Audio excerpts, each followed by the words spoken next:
What up, Deneen? What's up, Chew?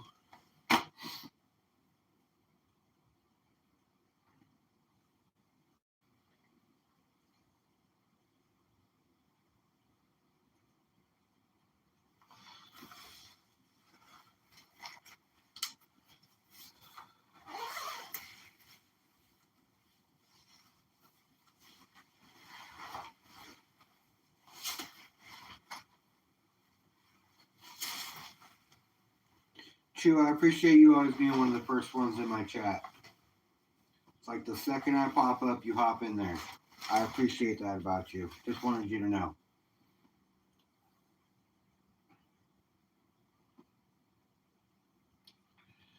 And that's pretty badass about you. It's like the second I hop on, you're like, you see the ping, and don't matter what you're doing, you just hop on and pop over. I appreciate that. Thank you. You are definitely one of Humble's heroes.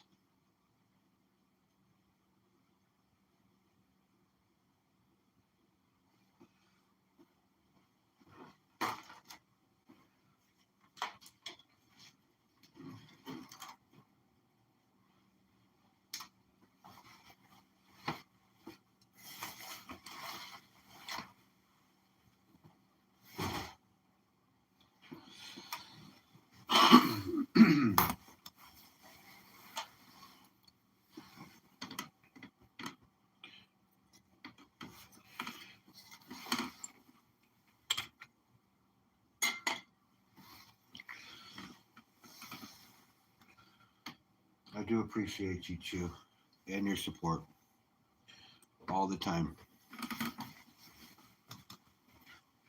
Because you are kind of always here, buddy.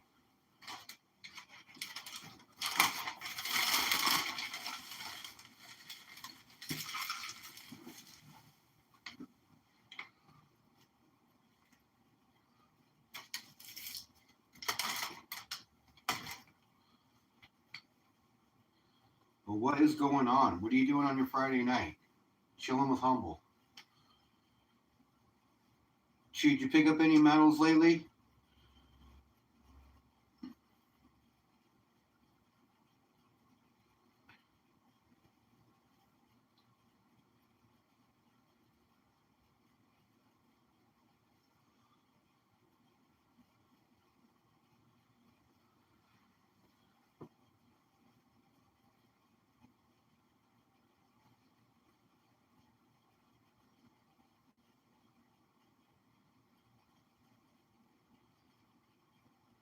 KJ Smitty, hello.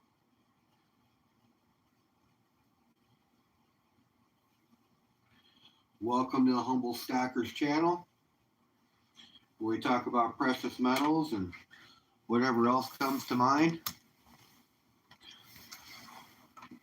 We have a wide range of what we talk about. What brings you in, KJ? Are you interested in metals? Do you stack precious metals?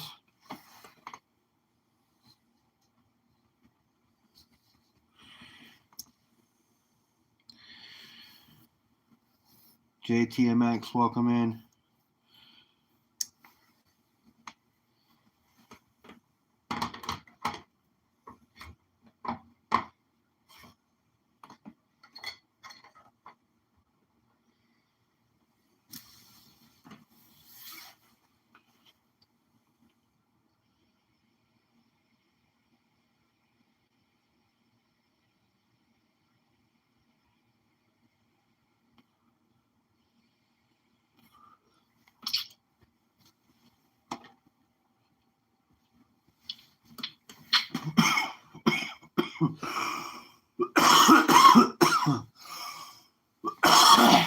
Oh.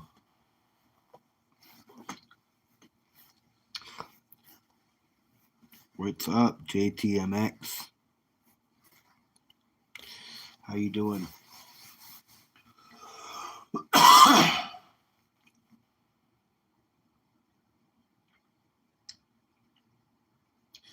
Welcome in.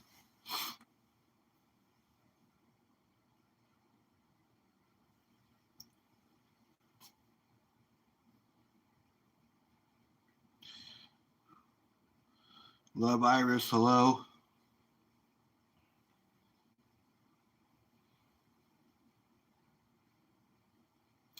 I'm doing all right.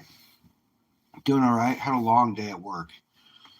Got there at 7. Didn't leave until about, heck, it was almost 8:30, 8:45. Just a long day.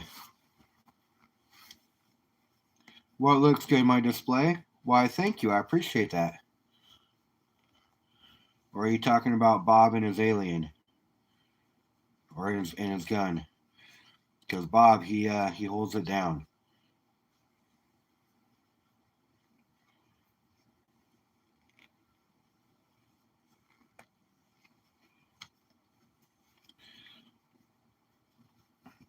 Do you collect, or do either one of you two stack gold or silver?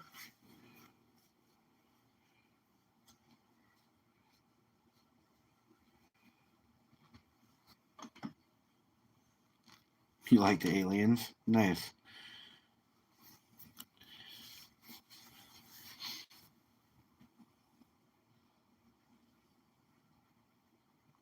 You stack both? Nice. I've never seen you before, JTMX. Not as the handle that it's coming up on my channel.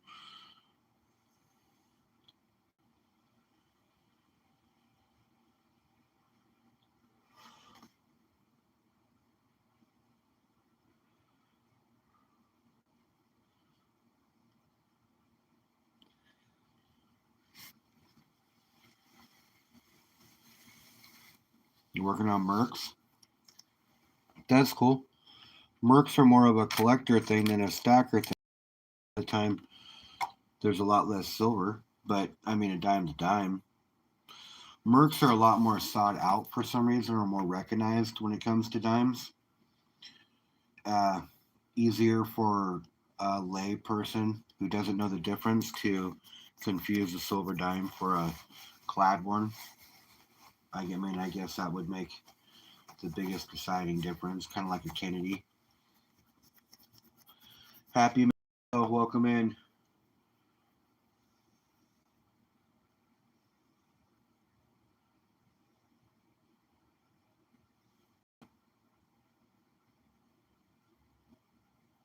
Stacking with Craven, what's going on, my friend?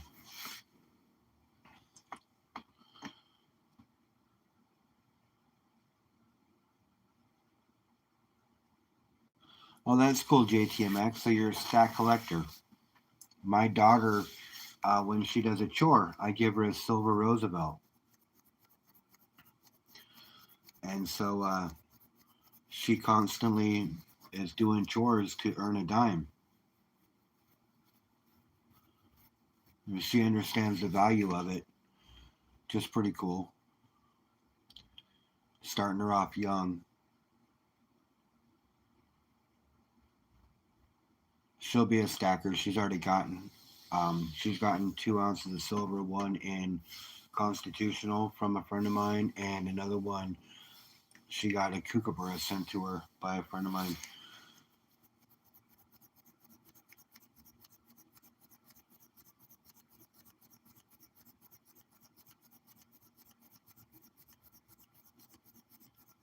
You're going to your mom's house tomorrow to see her cats. You give your kids 1 gram silvers? That's awesome.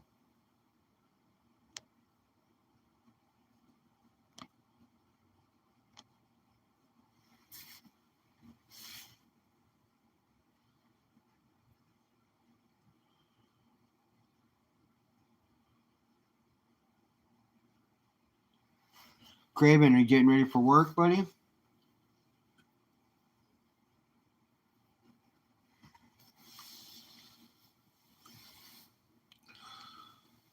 Craven, this isn't my normal chat, as you can tell. I normally have a bunch of silver people in here, but do I like music? Yes, I do.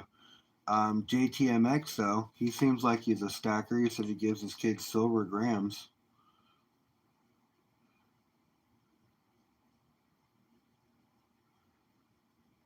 Oh, that's awesome, man. BTH, what's going on?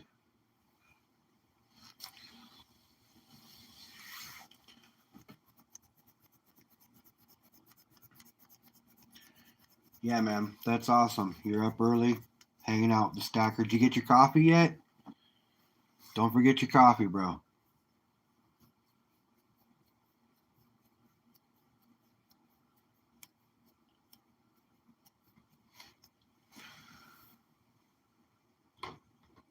Matter of fact, I'm thinking about going and brewing me a cup right now.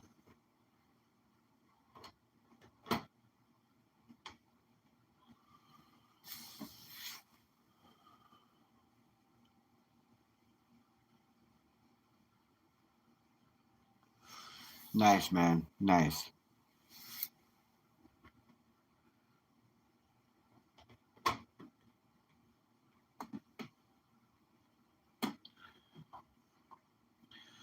So I am waiting. My bonus check's right around the corner. I wish I would have a little bit of money today. I had to try to buy on the dip a little bit, but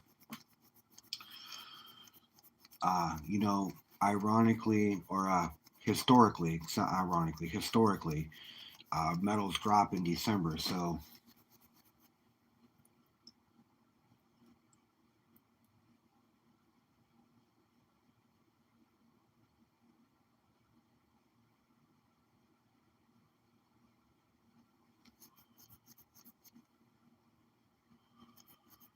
okay.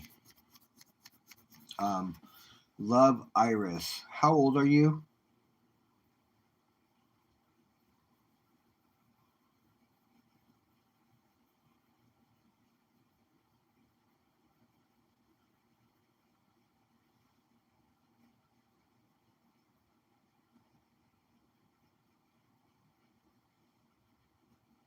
Okay. Um, I appreciate your honesty, but my stream is for 18 and older.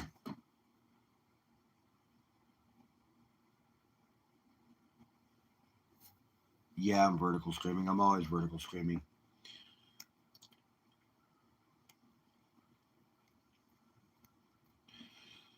Uh, I always do, JTMX. It's okay, Love Iris. I appreciate you coming in and chatting, but we talk about precious metals and things like that here, and I appreciate that. Thank you. And I cuss a lot, so yeah, thank you.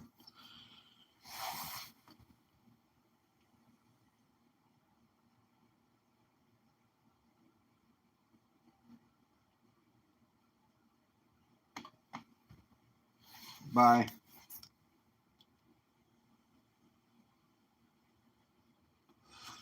But JTMX, I have because they historically dip in December. Now we can't expect it to historically do what it normally does, but if it does dip in December, which I hope it does, I'll be buying about 40 ounces. My last big purchase of the year.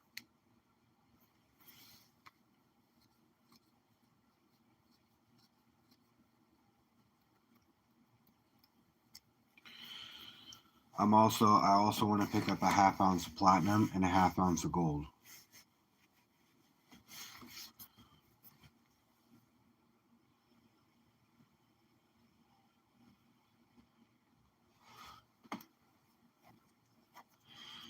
So that'll be my that'll be my bonus to me.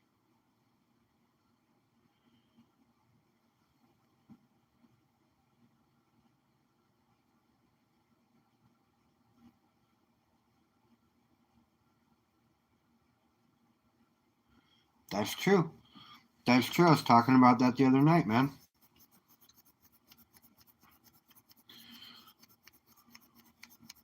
It all stacks, bro. It all stacks. Okay. I mean, even these tiny little things like this stack, and I don't stack these. I'll end up probably, you know, setting this off to the side and forgetting to have it or selling it. But it all stacks. My sweet spot is a 1/10, but if you got to go with grams, dude, go with grams. Stack what you can where you can. Okay? Stack what you can afford to stack. Don't break the bank. But man, I'm telling you,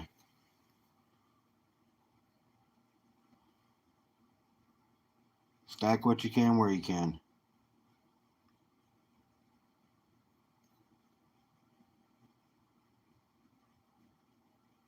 Yeah, I wouldn't go. I wouldn't go much smaller than a gram at all.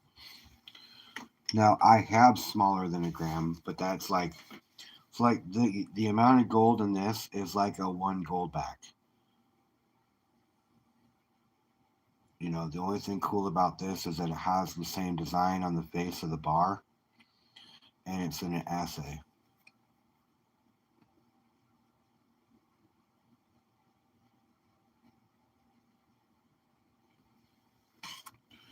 You know, but I am a huge advocate on picking up. I'm a huge advocate on picking up fractional gold.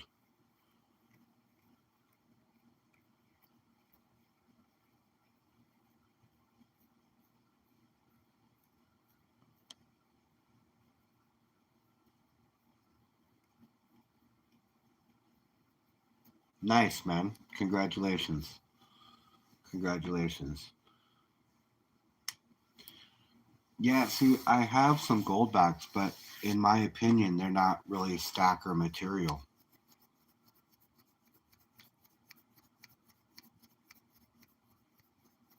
You sold one the other day, SGT or STG?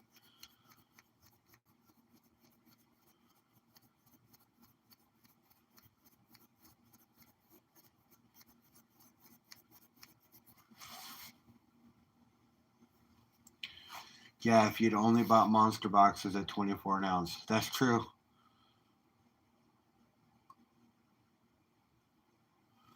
No, I was stacking back when it was 17 an ounce, but I've gone through this is my third time stacking. I've had to deplete my stack a couple of times.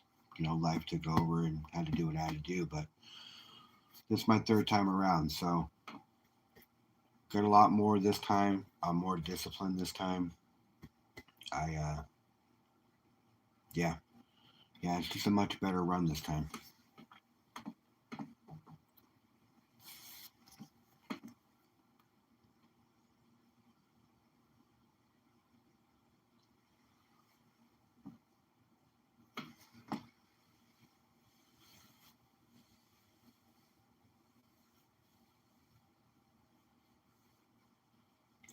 See, that's the whole thing, Craven, and that's what I was talking about the other day.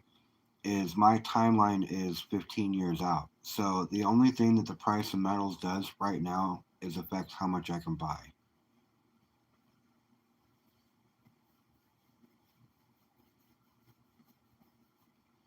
Because I only have so much expendable cash that I can put towards it. You know what I mean? So all the price does right now is determine how much I can actually buy when I'm buying.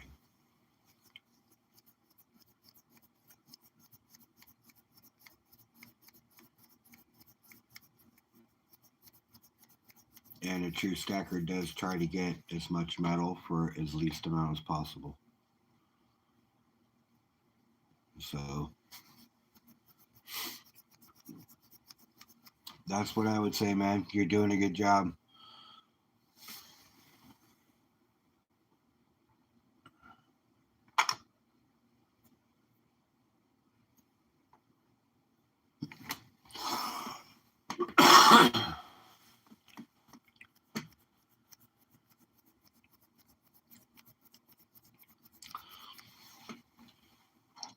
Craven, if you don't mind me asking, how old are you, bro?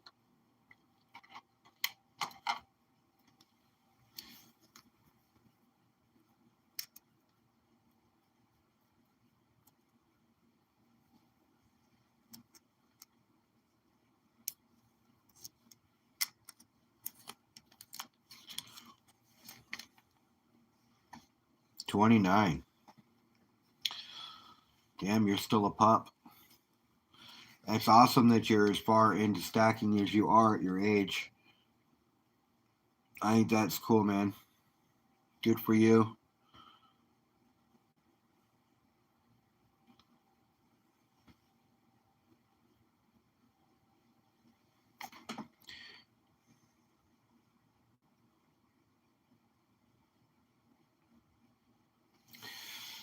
Yeah, Black Friday deals. I feel you. I just can't lock any of that in yet. My stuff won't come for another couple weeks.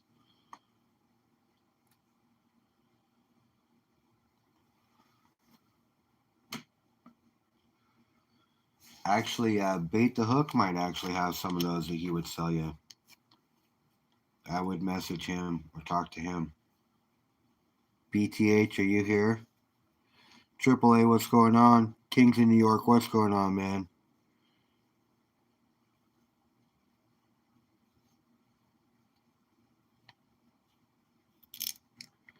Yeah, stack that gold. I feel you.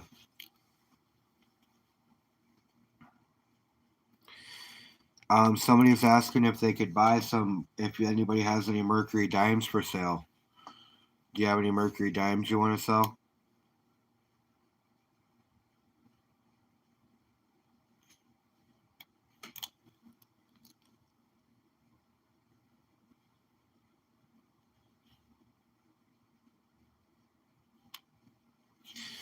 We all wish we started earlier, you guys. You don't have any for sale? Oh, yeah. That's the only person that I know of in chat that would want to get some. I would try. Go to Pure Metals. You can find some over there on Pure Metals, I'm sure. That's peer to peer metals. It's a great site to buy stuff. Try them out. It's ran by a guy named Nash. Nash is super cool. I've got a Pure Metal shirt and a bunch of his swag as well. He's awesome.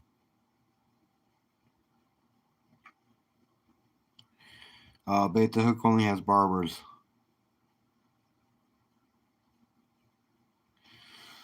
You started stacking during the pandemic. That's cool. I was stacking.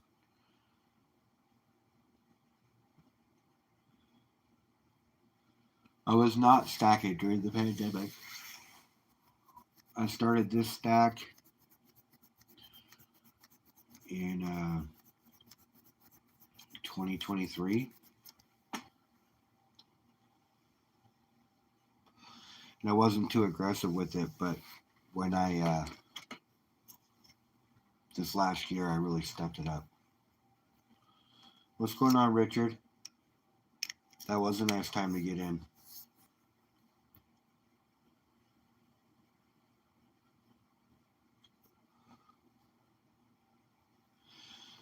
No, all these guys tonight, man, they're all Humble's heroes. Everybody here is a Humble's hero. Stack that gold's a Humble's hero.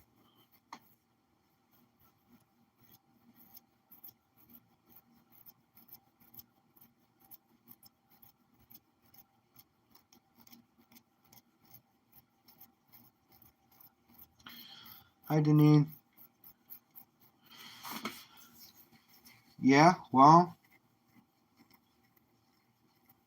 why would that be? Because of the pricing? Because for somebody who's stacking 15 years out, stacking is stacking.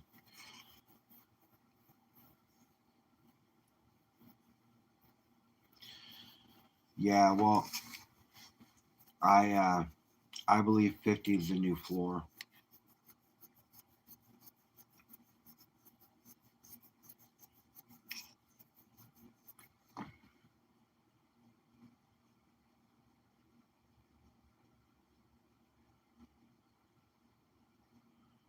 What's going on, Bart?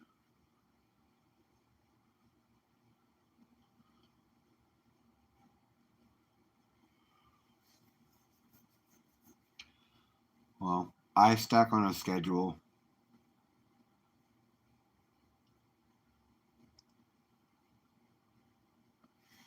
So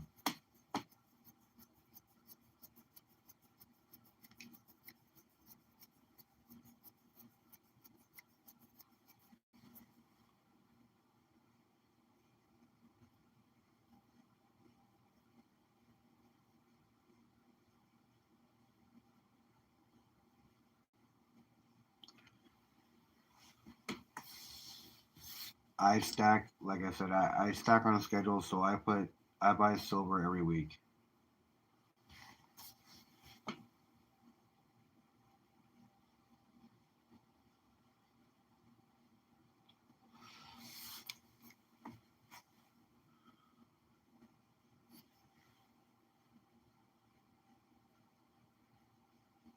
Well, that's the thing for me, JT. I get paid every week, so yeah. But I stack weekly. And I already met my stacking goals this year and then made them stronger, then met them again.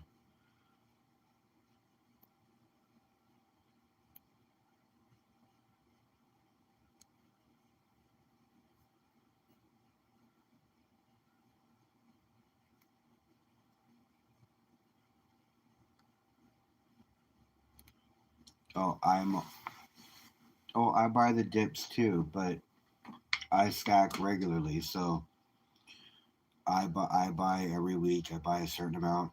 Normally anywhere between 2 to 5 ounces is what my goal is, and I meet it every week at least.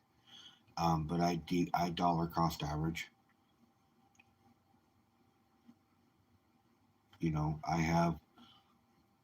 I have some silver that I bought at 28. In this stack. And that's not. I mean, we were in this like stack that I have at my house.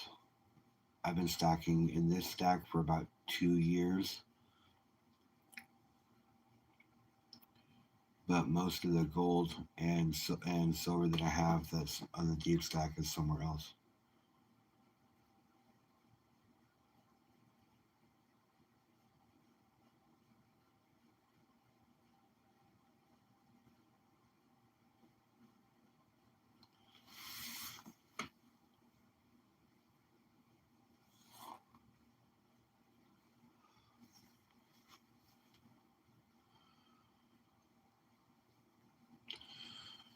Yeah, I do what I can not to sell my stack, but that's why you guys have it. It's your stack. You know, for me, if I was going to buy and sell all the time, I would probably do it on paper over actual metals in hand. But that's just me.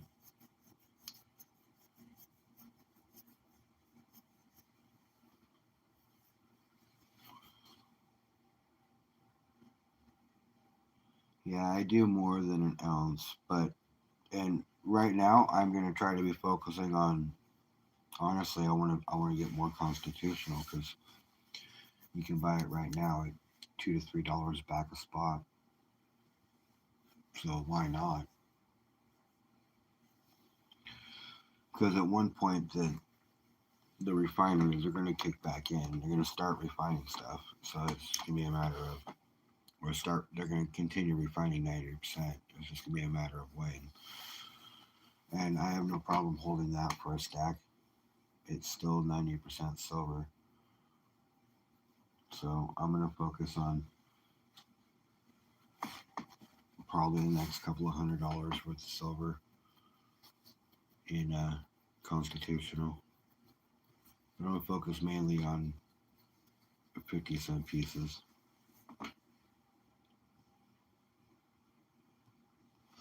I'll have some quarters and dimes, but mainly 50-cent pieces. Whether it be Walkers, Benjis, or Kennedys, I don't care.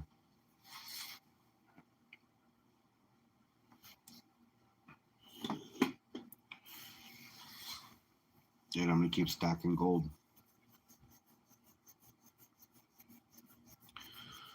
Yeah, see, that's cool. British 925 coins are awesome. There's actually more silver in them than ours. Let me ask you, Craven. This fits one of our 10-cent piece, right? It's the size of a dime. Do you know what our dimes are size like? Do you have any of our dimes? Right?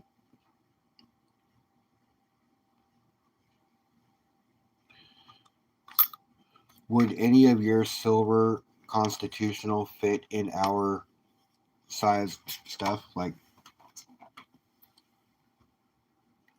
an empty quarter tube or a I know your 50 is your are all of your 50 are all the 50 pences over there, are they all angles or are they circles?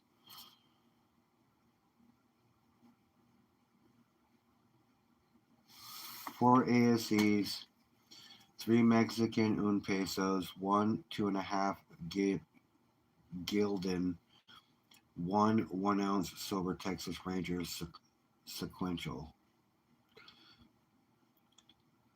Sequicentennial.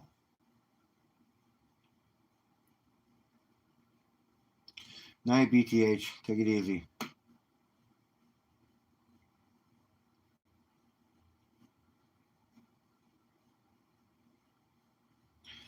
Okay, so 6 pence. Are there silver 6 pence coins?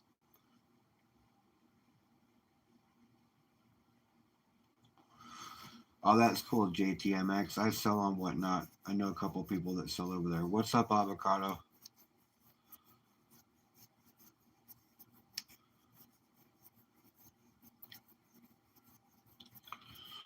I want to send Melody some tubes. I just want to make sure she'll be able to use them.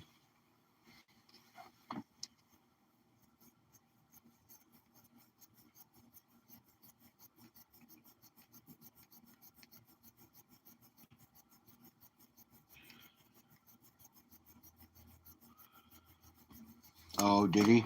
Did he, Richard?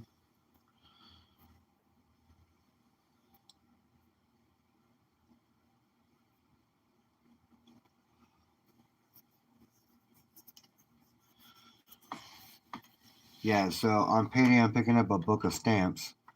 I'm going to send people out a whole bunch of chips. And once I get that package, I'll send Janine her stuff. And I owe AAA. I don't owe AAA, but I definitely want to get him a poker chip. I know he doesn't have one. I got about 15 of them I'm going to send out. So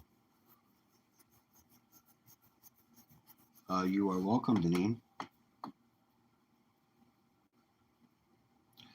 And Richard, once I get the package, then I'll have your return address and I can send yours.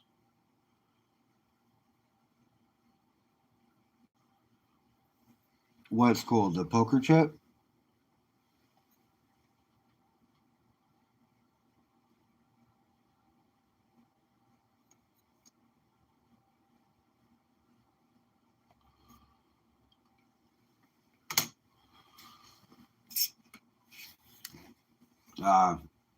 Package is going off to Melody here pretty quick because I'm getting a whole bunch of yarn. And after that, Craven, you'll have your poker chip being sent to her. And Sandy will have his sent there as well. And she'll distribute to you guys for me.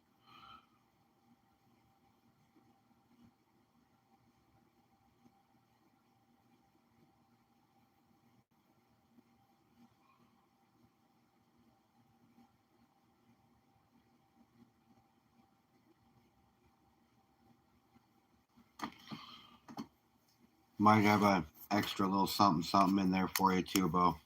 Both of you guys.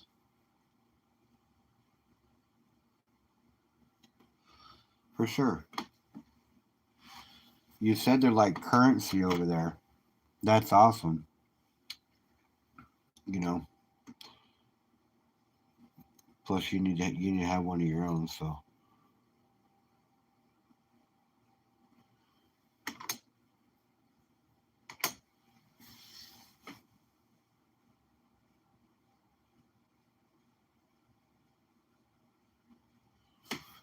Well, anything you want to send to me, send to Melody. Send a Raspberry Hedgehog. She's the one that sends stuff to me, and I'll send stuff to her. But to send a package international, I looked at it today through USPS. An international package that's a medium-sized box is $85. But Melody sends smaller packages. She sends little bubble mailers. So I couldn't imagine it's too expensive.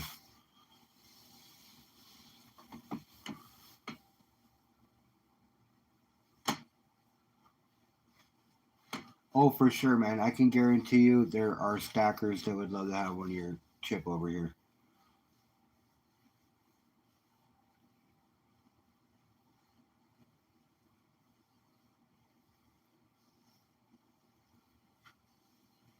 Yeah, just do it that way.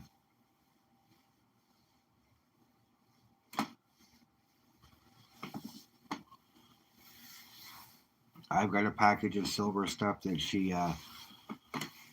had sent to my house that I'm going to be sending off to her. So she's got a couple of packages coming, and a bunch of yarn because she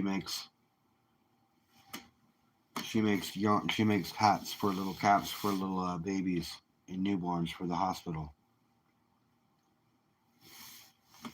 And I say yarn for you and her. You guys call it wool, right?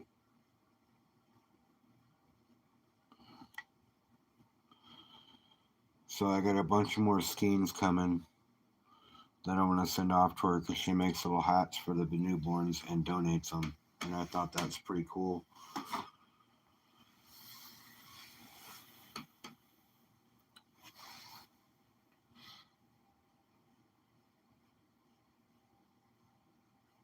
I know it's yarn, Nick. What's up, buddy? I know it's yarn. That's for Melody, and I'm gonna get a bunch more for her because she said she got some given to her, but it was scratchy and it wouldn't work good for the babies.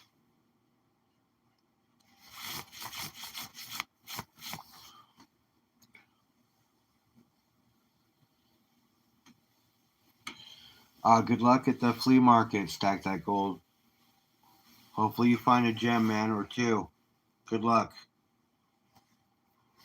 I gotta work tomorrow. All right, you guys, give me a second. I'm gonna make a cup of coffee. I'll be right back.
Sorry about that, you guys. Man, I didn't mean to be absent for so long. I had to brew me a cup of coffee.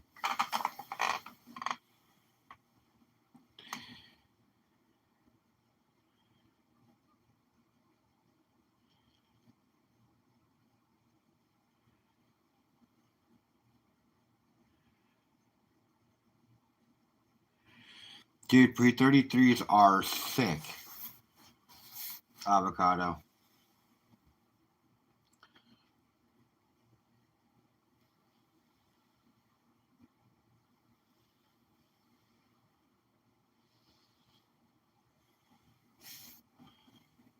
This is my first pre-33, and I'm gonna get the whole series, and then I'm gonna work on the Indians.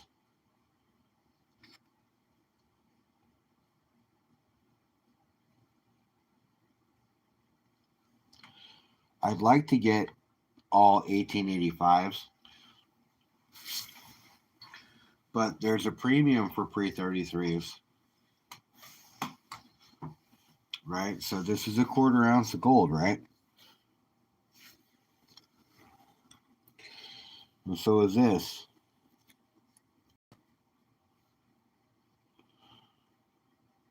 On the books, 1885 will cost more because of its age, right? So there's a higher premium, but they're beautiful. And you know the Eagles were so much different back then. They were all scrawny.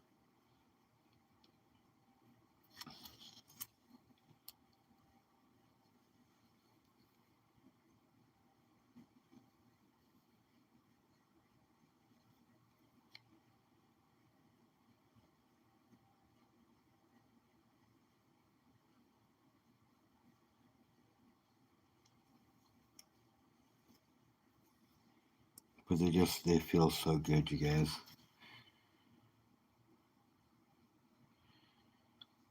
Dude, that's sick. $2.50 Indians. My buddy Manny has those on his Whatnot channel in a game all the time. But if it's the right deal, you guys, don't pass on it.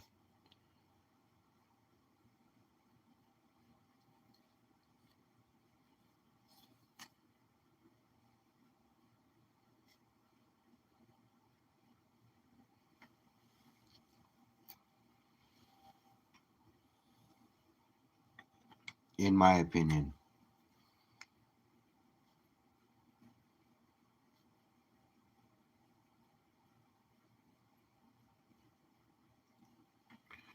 What are we talking about? Like this one? This one is a 1/10 fine gold 9999 or 999.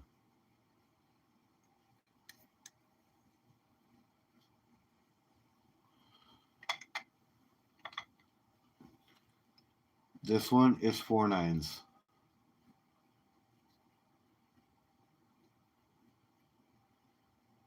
Which one are you talking about? Third one is colored gold. What are you talking about?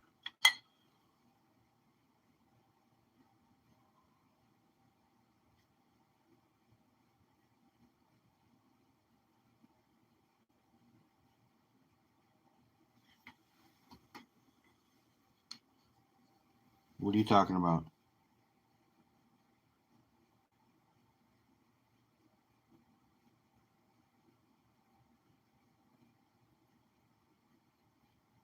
$18.85 is not copper. The gold was more yellow back then. It wasn't as refined as it is now. It is 90% like this one.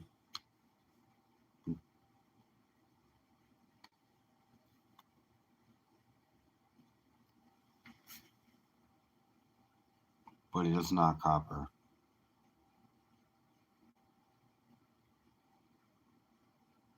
Stacking with Craven. We'll have a good night, bro.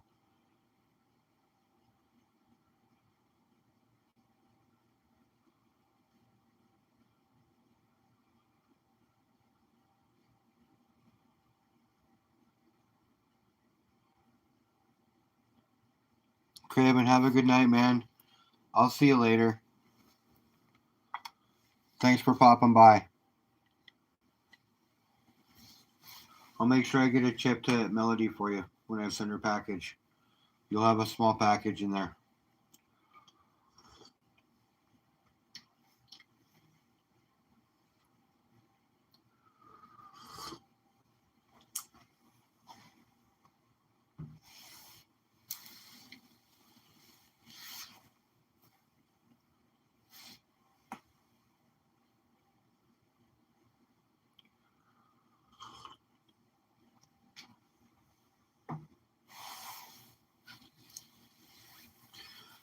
Have a good night, Deneen. Thanks for coming by and hanging out for a while. I appreciate you.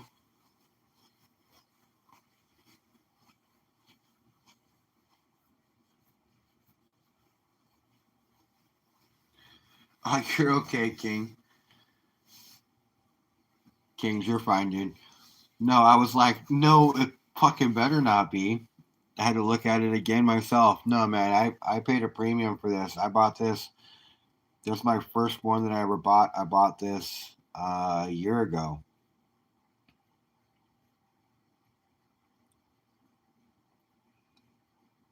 Almost exactly a year ago, December. What's up, OC?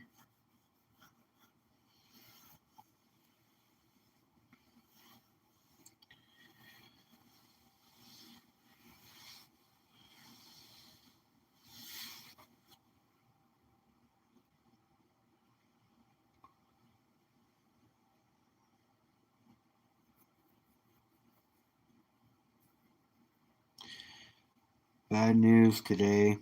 Told the old lady not to buy me any coins. Took it to have it checked. It was fake.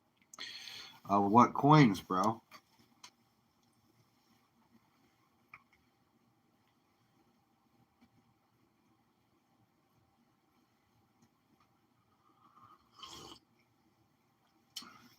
OC's first gold was a Krugerrand.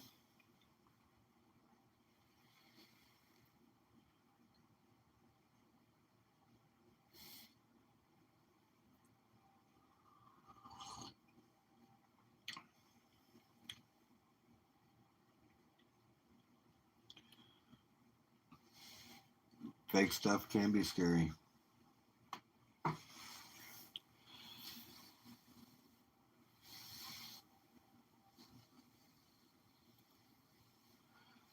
And I have placer gold too.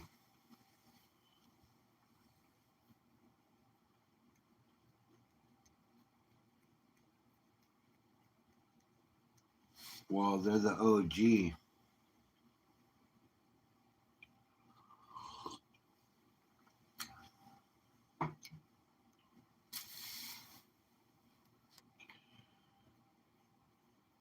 Yeah. So, you guys want to hear a crazy story? All right. I grew up in Oregon, right? I grew up in Oregon in a place called Sunny Valley, Oregon. Had one of the only like 5 covered bridges that were still operational because it was in really good shape. But anyways, I grew up in Southern Oregon. I grew up 1.378 miles up the road from the point where the T was, and the road I lived on was called Placer Road. I grew up on a road called Placer Road. Okay, my friend, his mom was dating a guy named RC. RC lived up the road, up the mountain, where there was no power. He lived off grid, right? But this is many years ago, you guys. So he lived off grid. He had a wood burning stove that was for cooking. He also had a wood burning stove for heat and things like that. We used lamp oils at night. Anyways, RC made his living by mining gold out of that placer mine, and I didn't even realize that I grew up on a road that was Placer Road, and it was Placer Gold, and there was a mine up the road that this guy was pulling gold out of.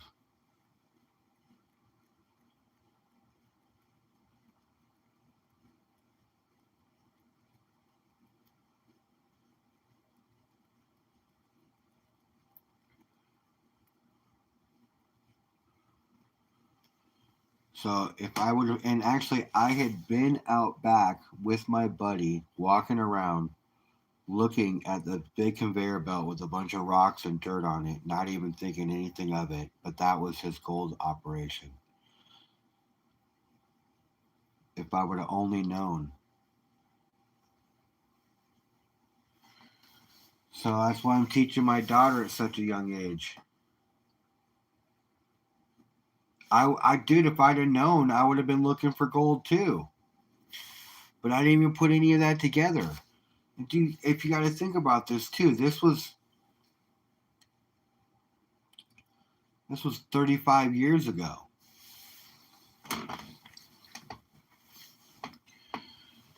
You know, I mean, I'm talking 12.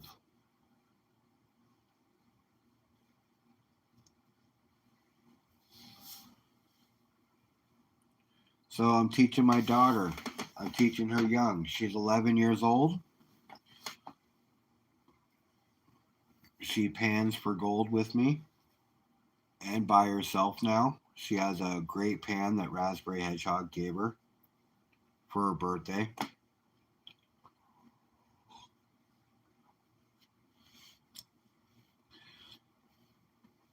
And all my Humbles heroes have been stopping by and watching her pan and supporting her, and I appreciate all of you guys for that.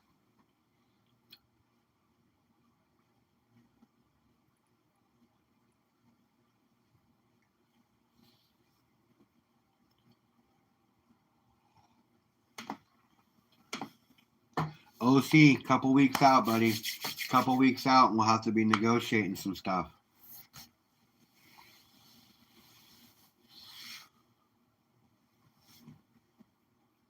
I'll be reaching out to you. I'll be sending you an email.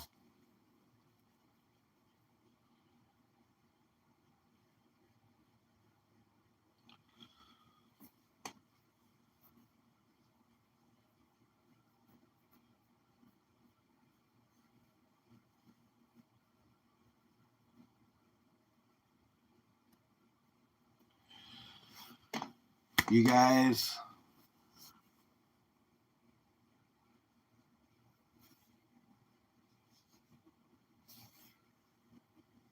all right, well, I'll call my LCS. I know he can take care of me. I just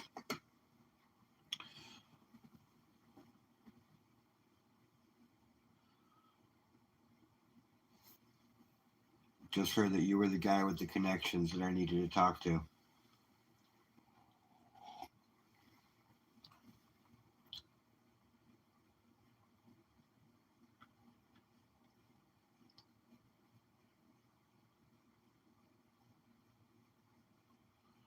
Well, it's still a few weeks out, anyways. Stack and Surfer, what's going on, my friend? Thanks for stopping by. I appreciate you. OC was just talking about how you bought the Big Sigma.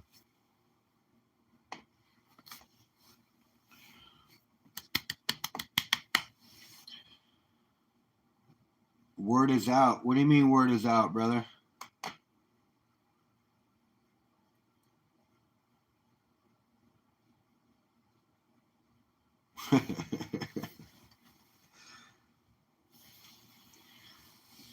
What's going on, Surfer? How you doing, man?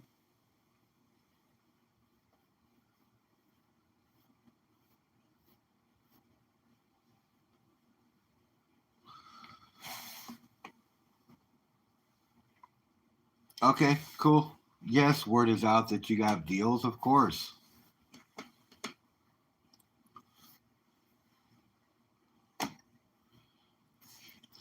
Well, that's good that you're testing the 10 to the 100s. You know, because that's the one that'll have the big old piece of metal in it with just a bunch of silver on the outside.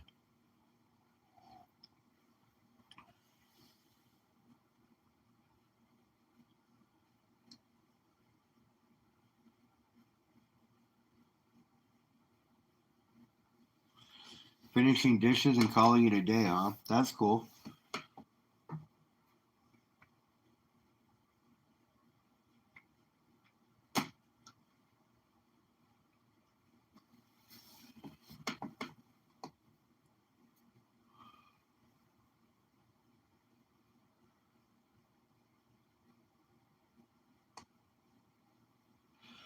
Well, that's the thing is I won't be buying anything larger than a 10 anyways. But my LCS, he has a tendency to pull me out more vintage stuff, like that Norman Rockwell set underneath here. Um, and my other LCS has an XRM that you put it in and let it run for a minute, and it does really well, giving you a percentage of what everything is.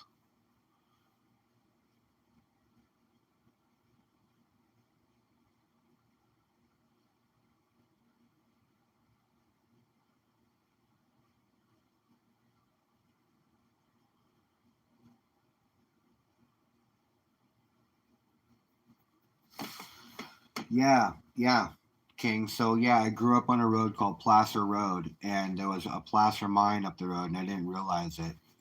And I know this now as an older, more mature man, knowing that I grew up on a placer road and the opportunity that I missed by not just grabbing a pan and going down to the creek and seeing if I could find some shiny, which I probably could have. Who knows?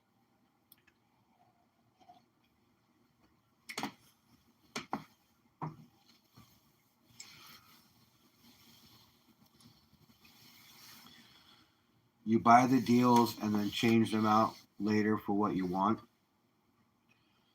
Yeah, so you buy them and then you swap them around and keep and then put out and yeah, just I feel you.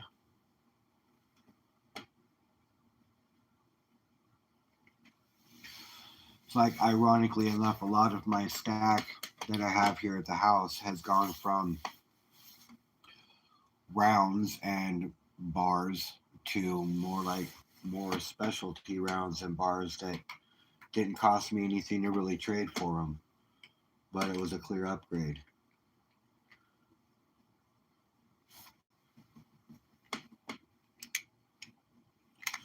So I understand that. Pretty lucky in that aspect of things.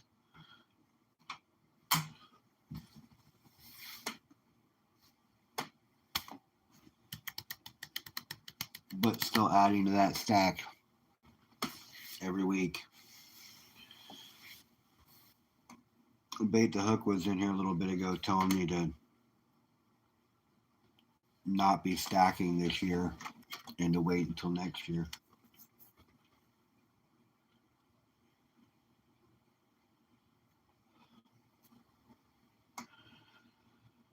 Just kind of crazy because it's just counterintuitive for me. I just want to keep adding metals.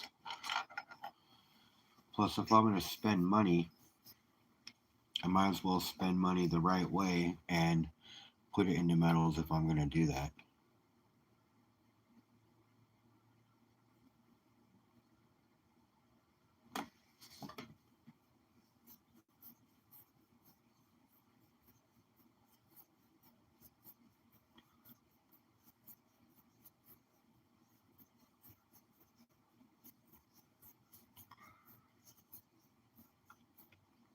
See, that's what I'm saying, Kings. That's what I'm saying. If I would have known there was metal in them, there was gold in them hills, I would have been doing a lot more than just playing stick games with my friends and doing stuff like that. But do keep in mind, during the summertime, I raised a hog and then sold it at the county fair so I could have school clothes money for the next year. I did that from 9 to 15 in 4-H.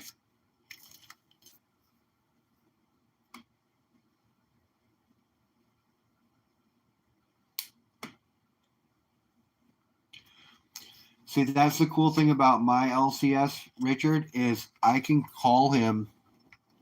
Like last time I made a 30-ounce purchase from him, I called him and I said, "Hey, I'm looking to pick up 30 ounces." And he says, "Okay, give me a day and I'll put something together for you." So he actually got this set for me and he sold it to me at, I mean, each ounce I got was 50 cents over spot. So really it was a screaming deal.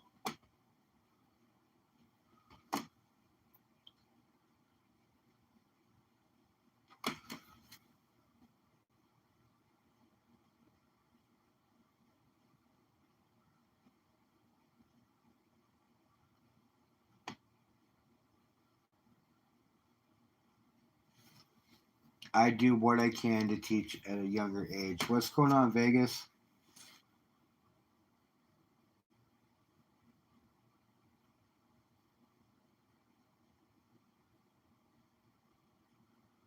You saw the Norman Rockwells. Yeah, no, you guys. My daughter, she is amazing. She's the reason why I started this whole channel. She panned her first pay dirt for Christmas last year. I bought her a quarter-ounce guaranteed bag from Clash Gold. She panned her first bag, found .33, and fell in love with panning gold.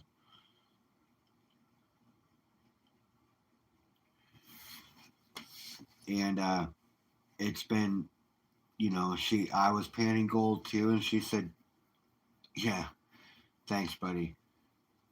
She said, "Dad, why don't you?"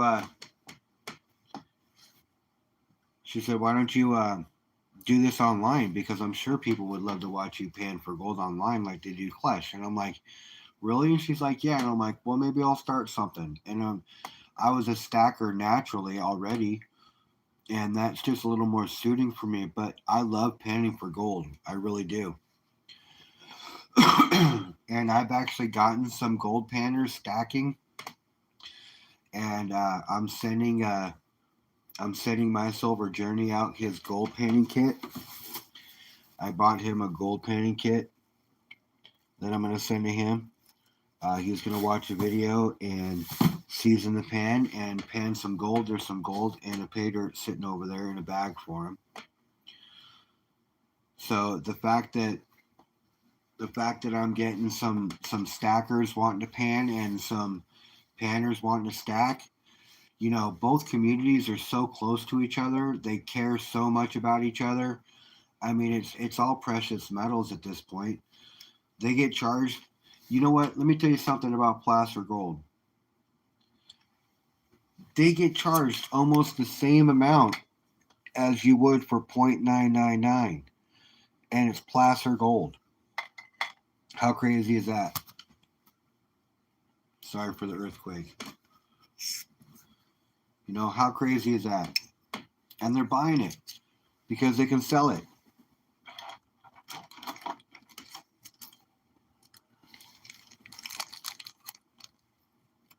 I watched Gold Baron tonight. He's over on Whatnot now. This is his second show. He was over there killing it tonight, selling gold nuggets and pay dirts.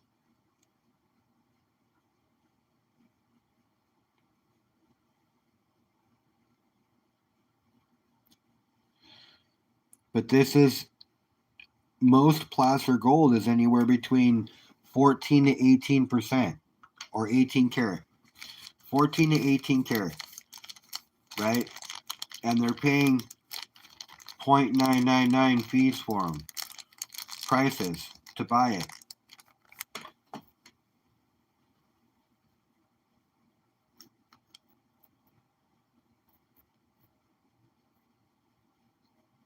I don't do bad on Whatnot, but Gold Baron was over there making a killing tonight. He was crushing it.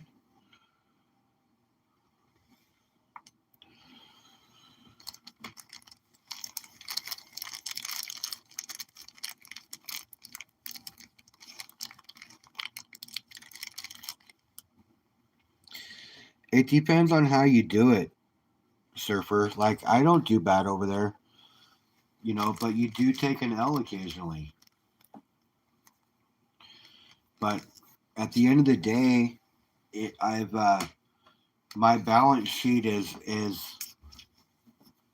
in the green, heavier than not for sure. See, that's the thing about it is you have to you got to have the flow, right? And you got to play the right game. So like if you play a game like Bleacher Coins does, then you're going to be a whole lot better off than you are if you're playing just auctions.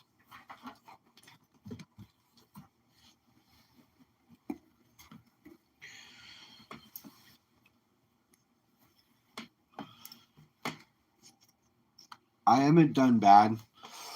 I could actually, I would be willing to talk to you about the numbers, but I can't do it.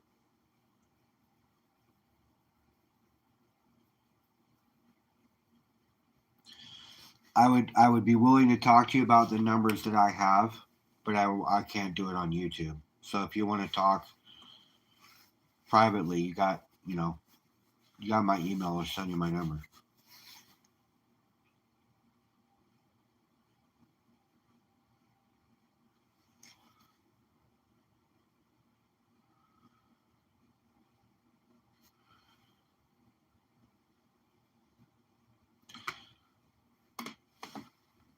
Yeah, just send me an email and I'll get you my number and we can chat. Because Gold Baron was actually, I talked to Gold Baron about being on whatnot, and he was already gung ho on it, and he took the plunge, and I think he's doing okay. So it's just a matter of how you approach it and stuff. But yeah, I can definitely go over my numbers with you if you're interested, and we can talk.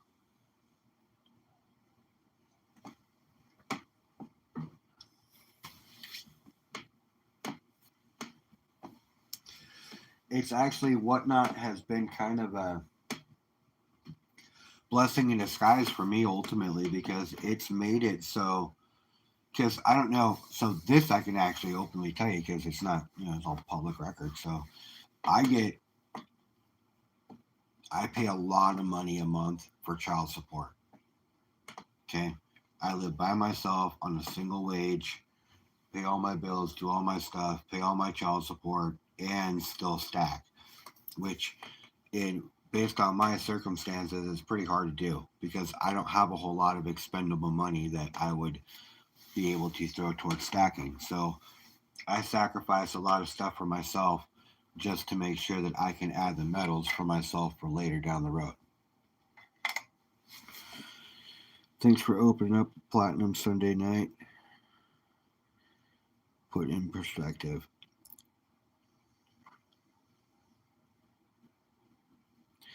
Oh, I don't know about that. We could always talk about that, honestly.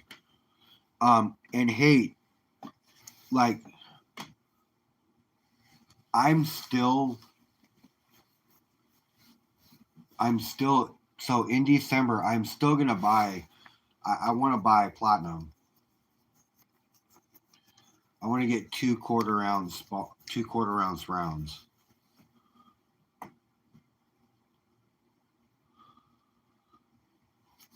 just to add to the stack. I want to round it out.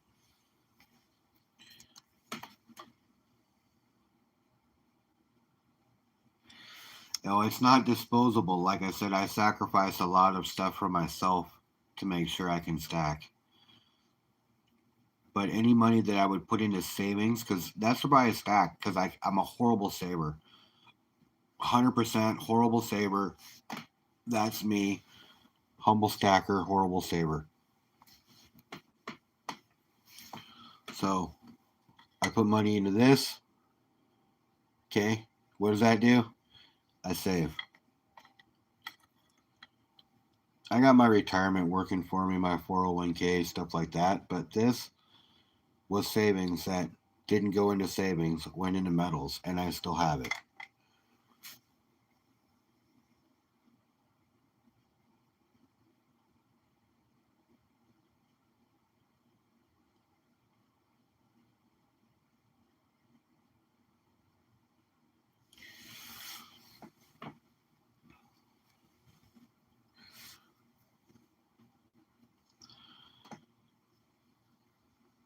I don't know, Surfer. You think a half ounce is too much platinum to be buying right now?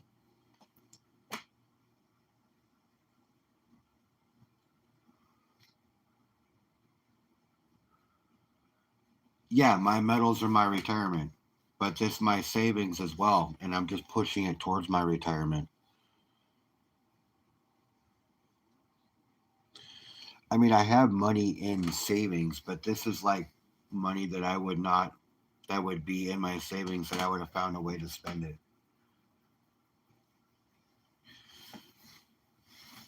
Yeah, I didn't think because I'm not going to go overboard on it, but I just want to I want to I want to round out the stack. You know, I want to have a representation because I have a 1 grammer, but that's not, you know, it's not nothing to write home to mom about. You know what I mean? So I want to get another half. I want to get a half ounce, a couple of coins.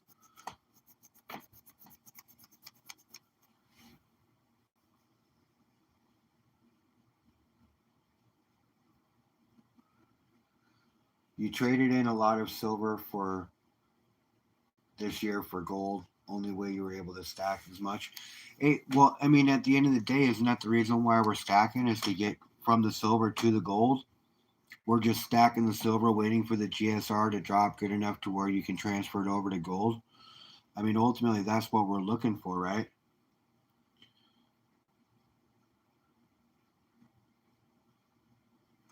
Yeah, I understand that about the platinum.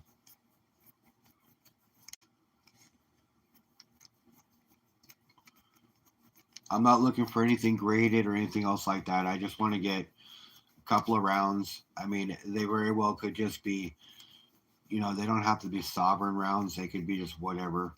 You know, I mean, I really don't care. I just want to get a nice representation. Two quarter ounce rounds, half ounce, nothing over the top. I'm still gonna be buying some gold. I'm still gonna be buying some silver.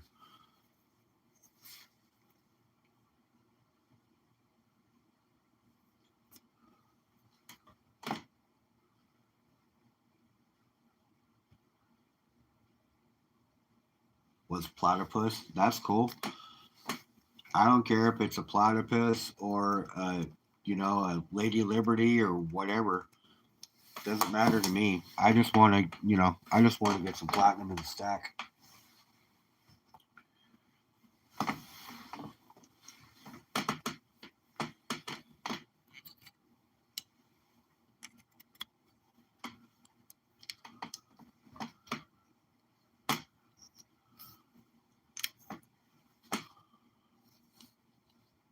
And I need to get a better chair. I want to get a webcam too, so I can actually set this whole thing up a whole lot better. I just don't have any space for it. I guess I can set up a little studio in the back over there. But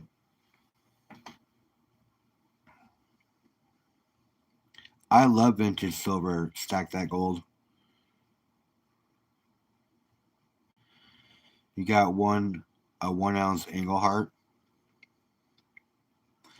Yeah, I don't know if I want to go with a full 1 ouncer. I'm okay with going small and tipping my toe in the water with platinum. I'm okay with that. I know about gold. I know about silver. I know platinum is, um, in a lot of cases, more precious than gold. But the problem is it's only really used for just a few things. It's not used for, you know, it's not used for jewelry very often. It's not used for this or that very often. It's really just mainly used in catalytic converters and for more industrial use things.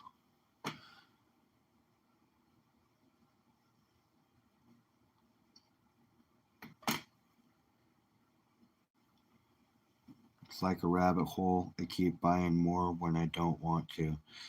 You know, it's 1/10s are out there too in platinum. Oh, I'm sure there are. I watched My Silver Journey picked one up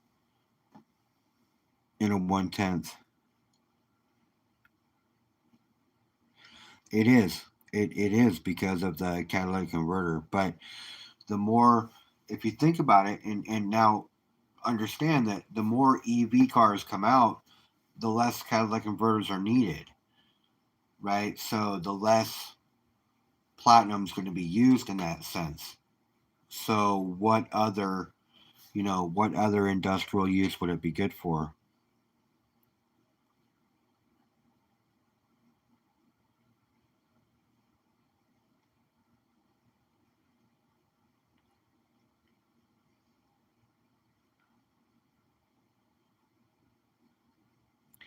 Planning on trading for gold when it gets back in front of gold.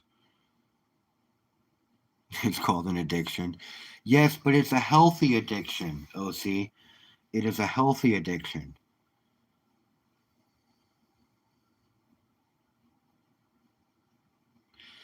Platinum's a trade for you. Yeah, see, that's what I'm. But in 2 to 3 years, though, really, like, how will it be used, though? Like, what would the value really be at that point? And would it really be a good flip because it's much more rare than gold? You know, I mean, like, I'm just trying to rationalize buying it, if that makes sense. I want to buy it anyways, but you know what I mean. I'm trying to put it into perspective, like what would it, because I remember at one point platinum was like 2 to 3 times the price of gold.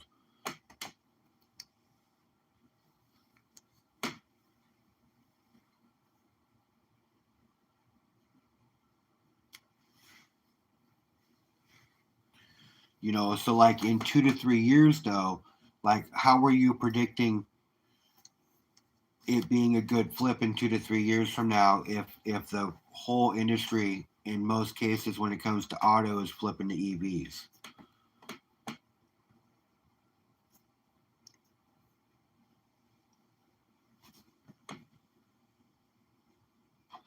I know. I remember what you said, and I get that too. And I'm fine with that as well. I've hit my stacking goals for this year already. Autos are going back to gas.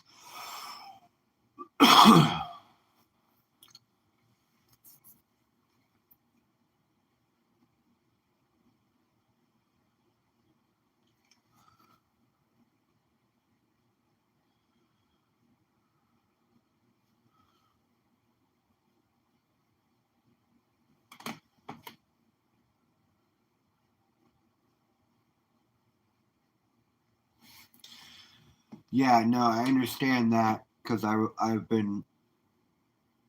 in Seattle and it was a huge rave here. And honestly, when they put in one of those charging stations in their house, it limits how many charging stations can be on that grid as well.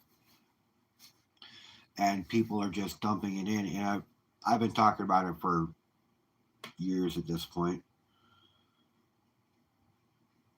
Hybrids are cool, but straight EVs, you got to understand, you might be saving money on gas, but they still have to burn the oil to generate the power to power up your car. But you never know what's going to happen.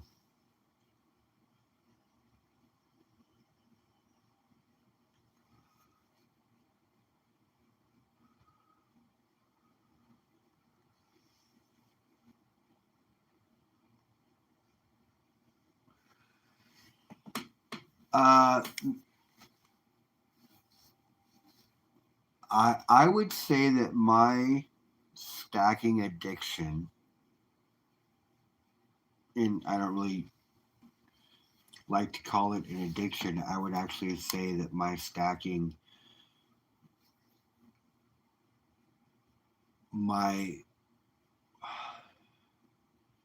how do I put that? My stacking hobby,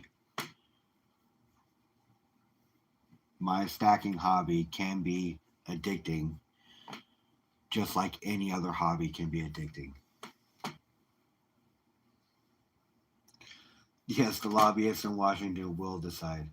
Not a fan of sitting on big iPhone driving around in a car can control the on and off switch and geoforce. No, dude, I feel you. I have nothing but gas.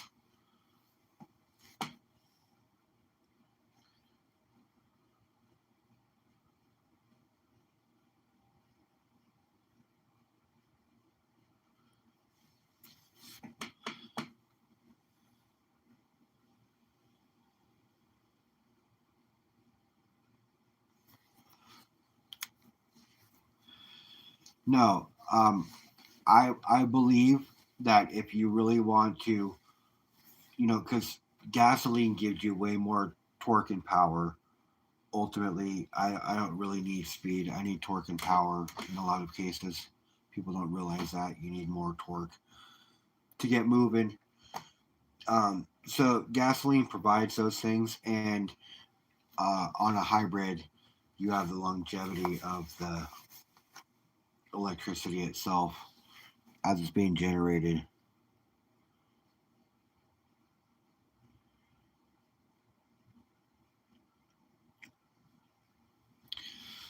Yeah, that's true. We could because we're still in a huge crisis. And the $2,000 stimulus being pumped into the economy, if that is the case, if it actually does actually happen, just paying us back on the taxes and things that we've paid into it pretty much, and anticipating for next year, which is going to be more expensive for us with all the tariffs.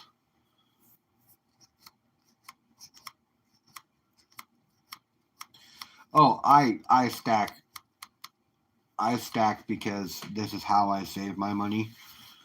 Um, so yeah, it is a hobby for me, in the sense that not everybody does it, but this is a way for me to preserve my wealth and hedge against what is going on with our dollar, which is ridiculous that only a few people are talking about it, and that's mainly stackers talking about it, opposed to our government should be talking about it, but they're just too busy worried about printing more money and figuring stuff out, which who can figure out what's going to happen with our current regime because it changes from day to day.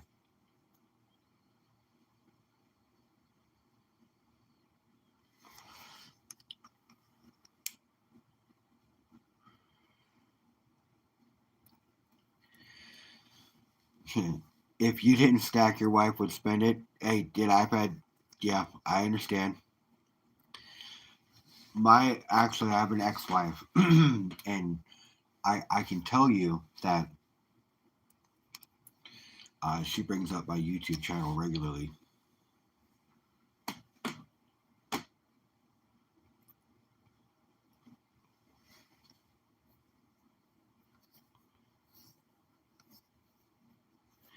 Yeah, and that's the whole thing. It's when the levee breaks, and it's been on the verge of breaking for years now, and it's finally coming to a head. And you know, a lot of people don't realize how close it actually is. I was in banking for years.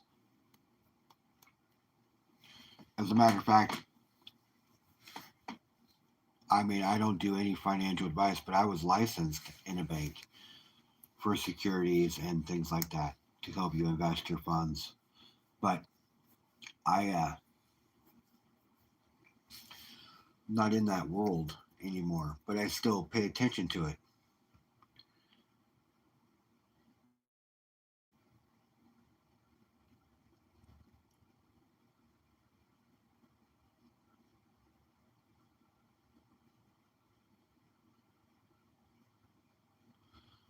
Who are you talking to, Nick? Me?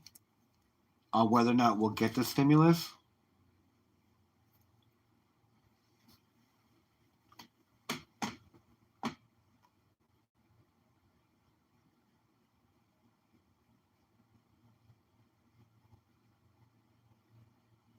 Oh, there's a lot of things we can use as car fuel instead of gasoline.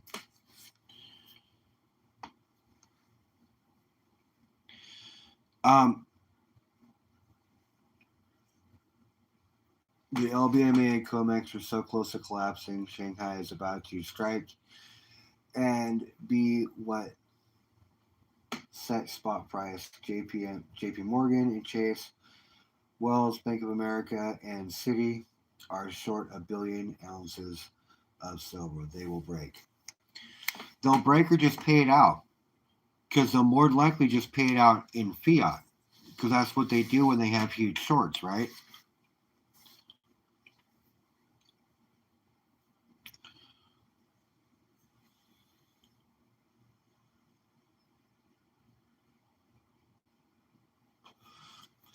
don't you think that they'll just borrow from the Fed like they did before, and Jerome Powell will just hit the printing press, print out all the money that he needs to, and give them all the money they need to pay everybody out and just cash them out?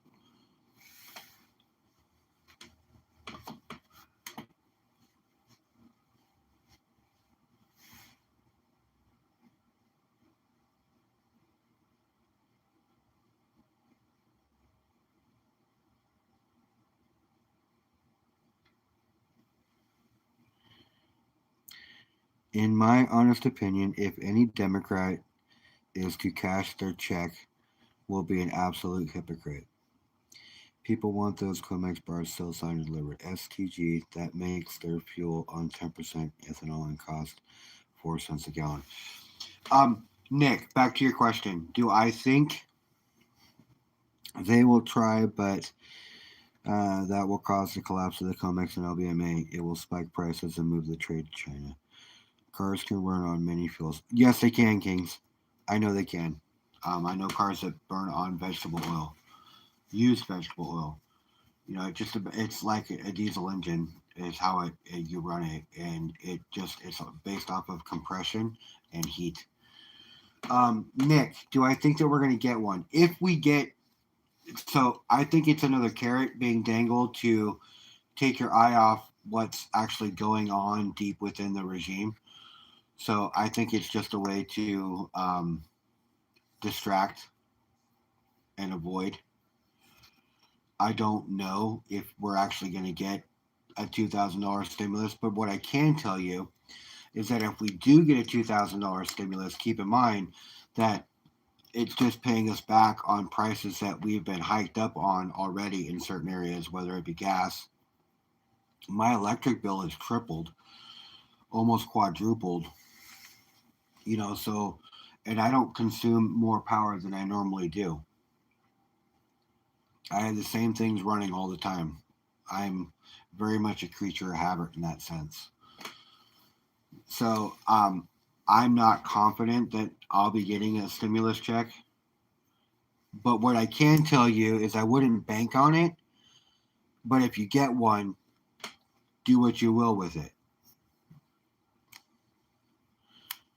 But I wouldn't bank on getting one. I wouldn't go borrow against it or anything because you never know.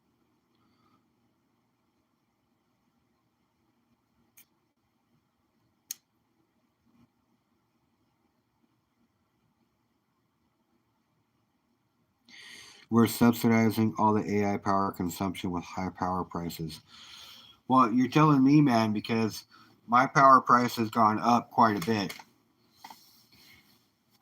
I'll be honest with you guys. For the first 4 years of me living in my apartment, my power bill was $15.43 a month. $15.43 a month. So what it had to say on there was minimum connection fee charged $15.43 because I did not use enough power for them to actually charge me other than the minimum. And in this last year, it has gone up, up, and up. And this last month, I just got a power bill just sent to me. It was almost $80.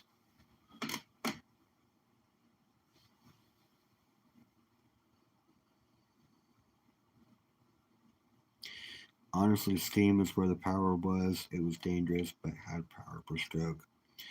It's the data centers. $400 to $700 a month here without a pool. Over $1,000 with a pool. Oh, I can only imagine with a pool because you got that thing running all the time.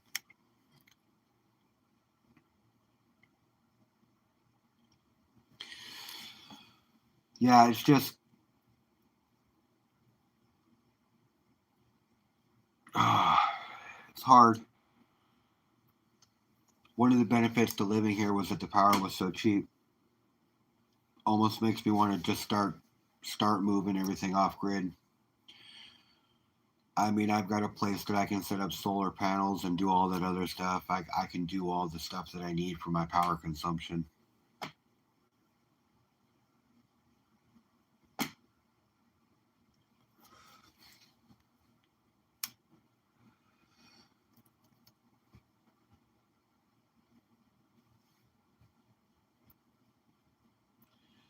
You wouldn't believe how much power they consume. Oh, dude, I already know.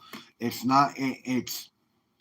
They were talking about it actually on the radio today. They were talking about how much water is needed to wash over for the cooling banks for them because they generate so much heat.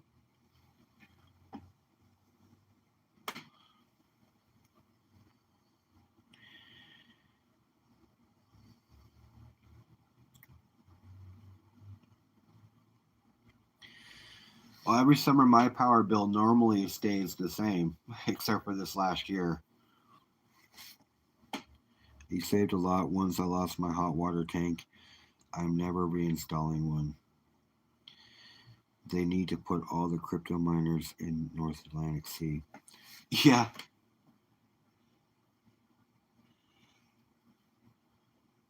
they could just use the water there to cool it, right?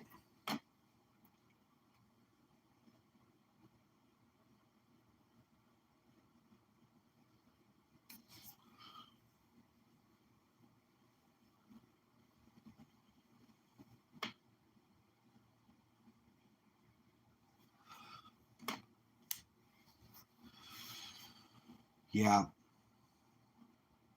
How long would it take to warm the water, though? You know what I mean?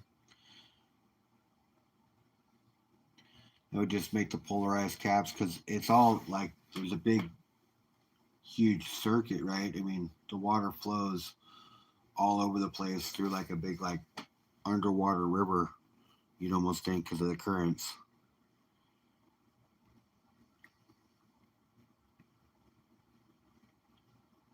Oh, that's a good price, Richard.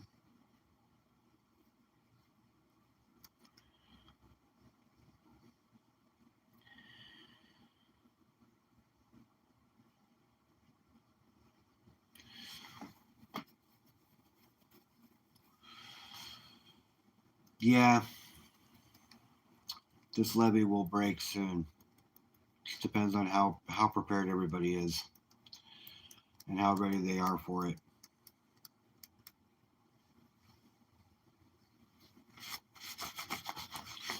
Thing with stackers are preppers too. Most of them, anyways. The smart ones are. Gotta have an exit strategy.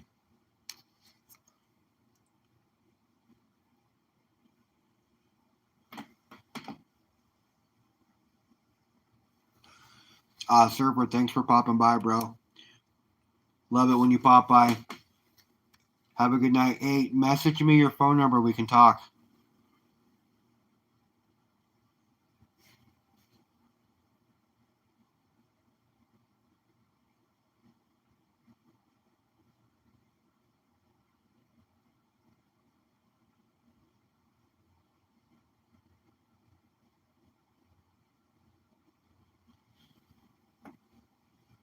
Right on, man.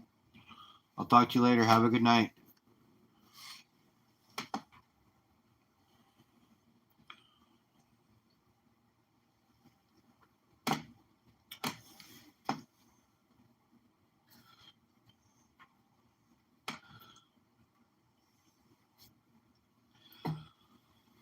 So, hey, man, my wee little channel,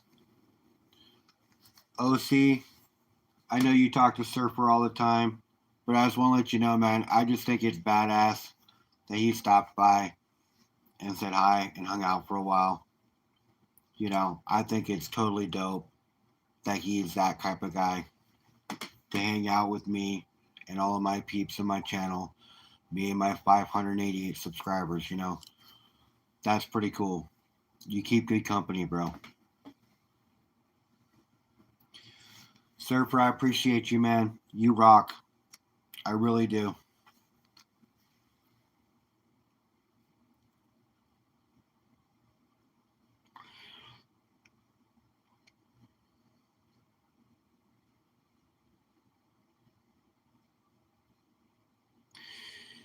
You can't prep if shit hits the fan, happens. I'm dead living in the city. Nah, man, you're not dead.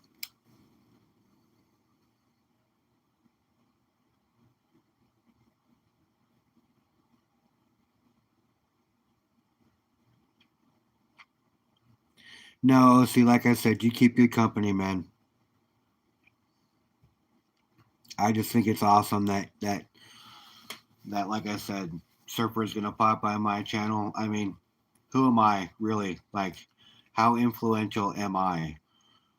You know, I mean, I know that I've influenced some people, but like, I'm a minnow in a huge, vast body of water.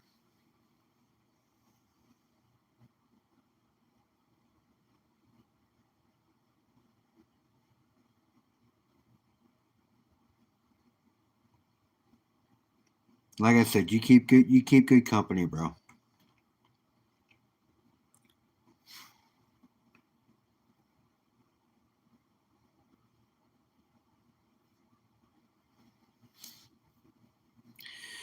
So Kings, if you can't stack like that, that's where you have to have your exit plan or your exit strategy, right? So like for me, I live in the city too, right?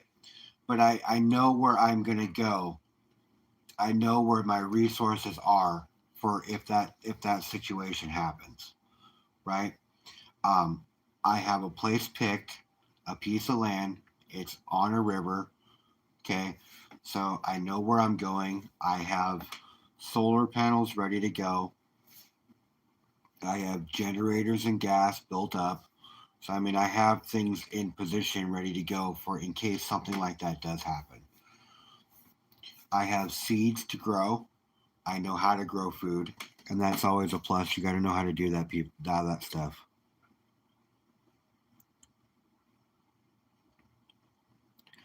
Stack that gold.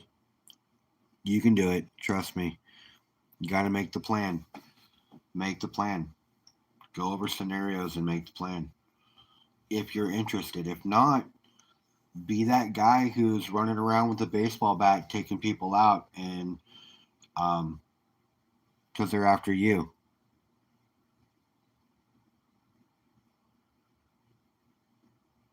You can. You can store that in urban areas and you can get it too.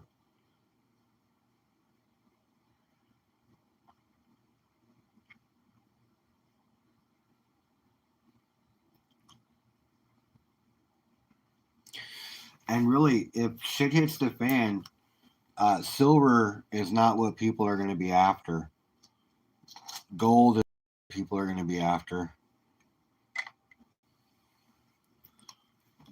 It's just gonna help you acquire the things that you're gonna need if that's the case. If somebody could be willing to trade you or sell it to you.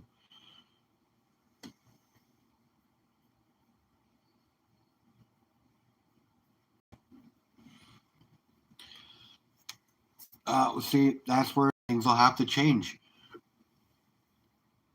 Skylar is versatile. So is Madison. All of my girls, let me tell you something. All of my girls are very much like me. Okay. Um, they know how to build a fire. They all know how to cook already.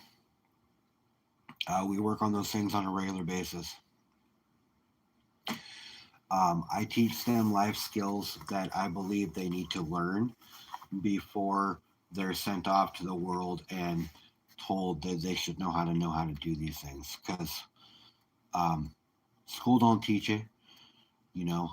Parents don't teach their kids enough anymore, in my opinion.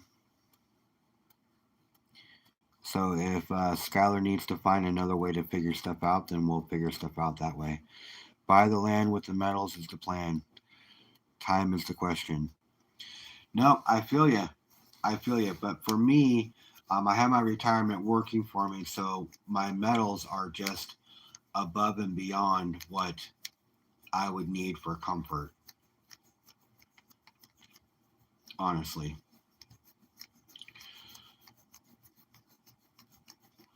Because I hope a shit hits the fan scenario doesn't happen, honestly. Nobody really wants that to happen.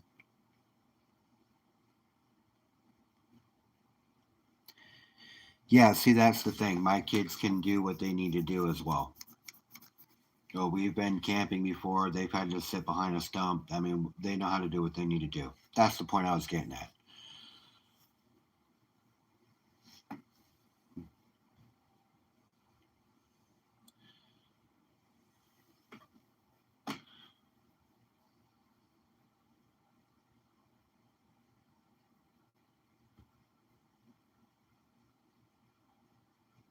That's where silver comes into play.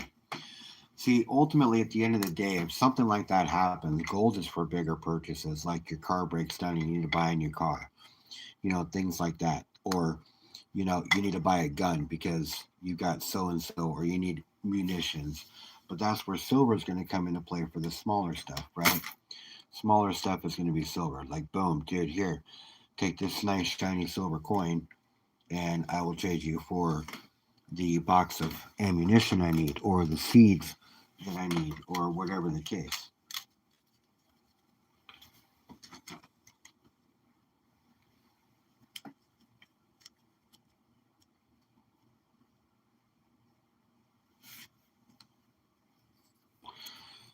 And that's where the gold really just comes into play as for bigger stuff.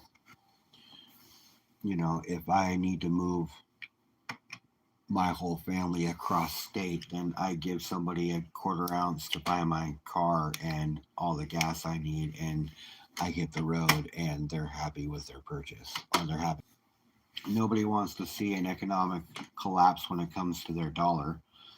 I mean, who the hell wants to spend 40,000 US dollars on a chicken at the grocery store when the shit hits the fan and it collapses like that?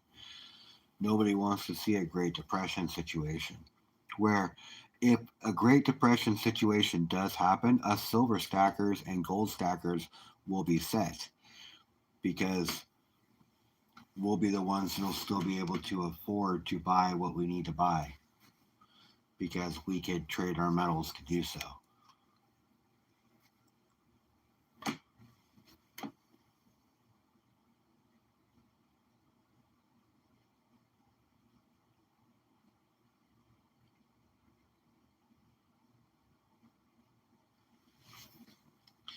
No, I wouldn't imagine anybody wants that, but there's always that deep thought that somebody's planning it, because of the way things have gone.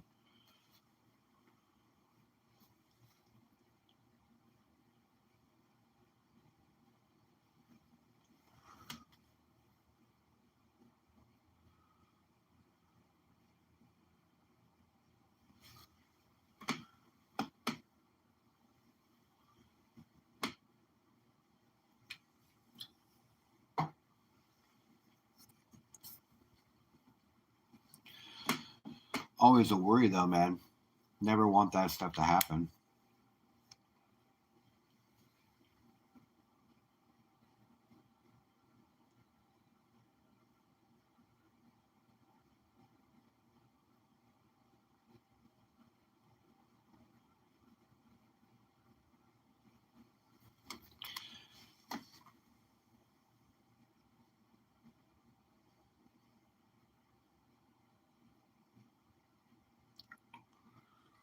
Oh, Kings, I can tell you that I grew up in the country.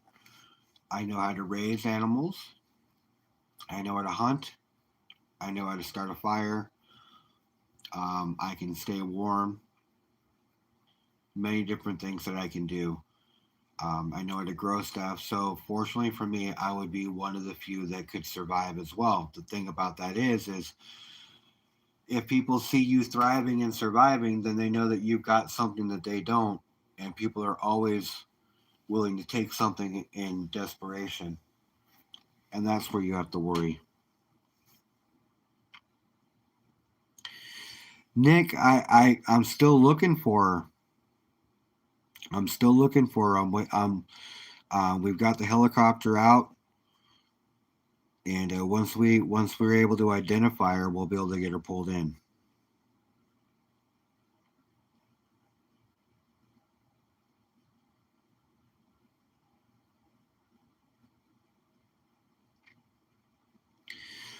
Listen, guys, if that situation does happen, just keep in mind, the biggest thing is being able to protect yourself. Okay, that's the biggest thing, being able to protect yourself, and um, having the means to protect yourself and being able to protect yourself are two different things. I hope you guys all understand the point I'm trying to get at here.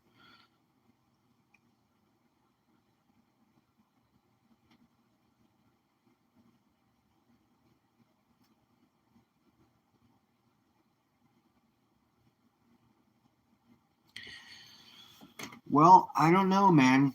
You got to keep in mind that when the ozone does what it does to them when they try to adapt and stuff, their body chemistry changes some. So where they would have been fast and teleportive and things like that, they're slower, more lethargic, easier to track.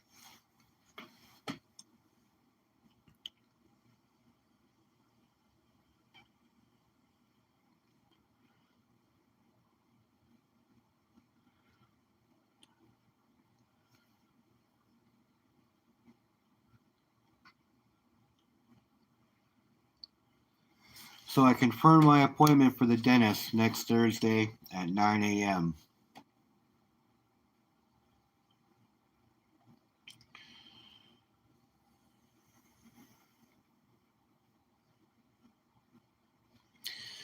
No, man, like I mentioned before. See, Bob was gray when he first got here. Now he's green. So I'm assuming she's probably gonna be. I mean, she's probably gonna start off being pink. I would imagine because I wouldn't imagine they're all the same color. So she's gonna start off being pink, but who knows what color she could turn into? She could turn into a purple. I'm not quite sure. She could turn into an iridescent where she changes colors.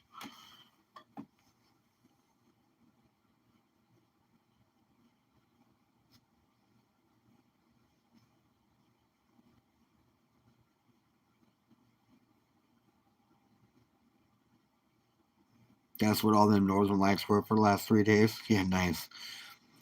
All right, Richard. Maybe you could very well find Bob's girlfriend down there too. Who knows? I mean, we got the search party out. Who knows where she is? But I do know that she's on Earth. She's in the States somewhere.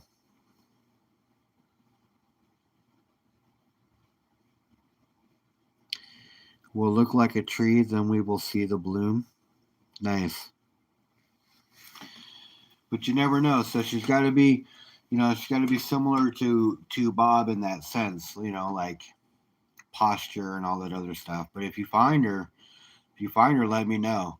I have no problem paying for the transport to get her up here because I know Bob's eager to meet her.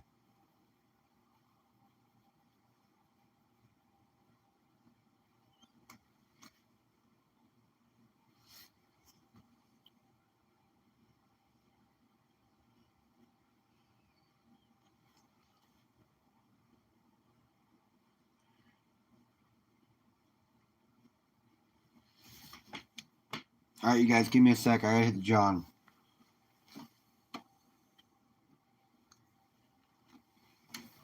I sounded like my dad just a second ago. Damn.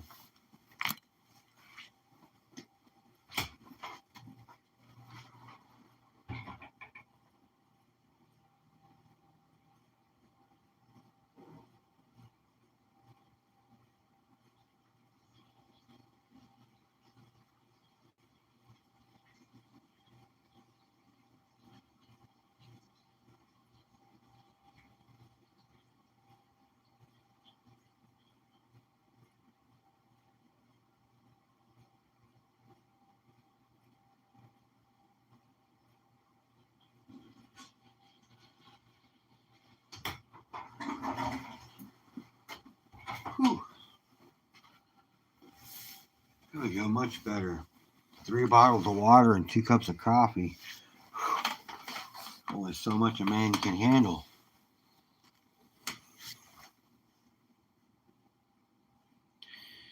He looked at me funny.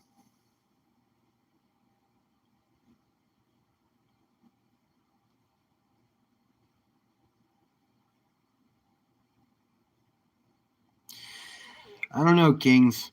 If something like so, listen. If the electronics got wiped out, it will take 3 days before panic kicks in. 3 days. You have literally 3 days to get where you're going and to get prepared before panic kicks in.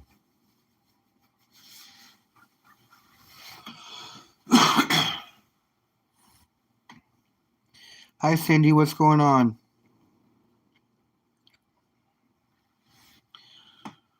So, like 3 days. Are you going to be ready in a 3 day period? That's the true question. You know what I mean?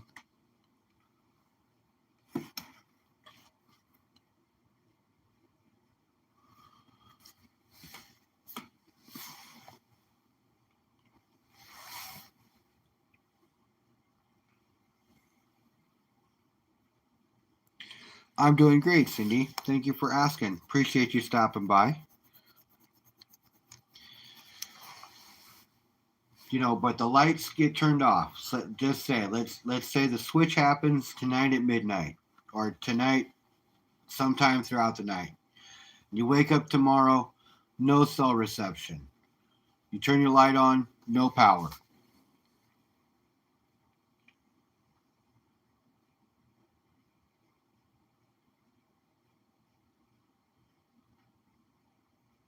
That's the point I'm trying to get at, wrong channel. I understand. I would be ready tonight too. I already know where I would go. I know who I would go and grab. I'd go and grab my daughters. If my ex-wife wanted to come, she could. However, um, my end game plan is not with her, in the sense that I would want my kids to be happy, of course. But you know, if something happened and she went about doing her own thing, it wouldn't like hurt my feelings any. But I would be ready tonight as well. My go bag is already in my car. I have my survival kit and my go bag already in my car, ready to go.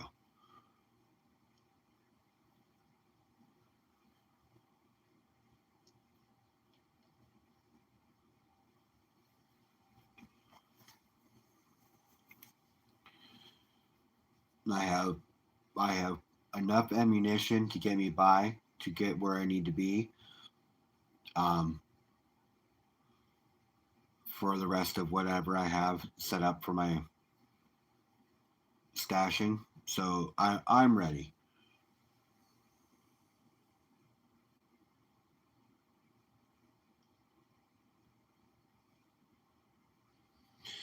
Well, I don't think anybody's ever ready enough, but I can tell you that I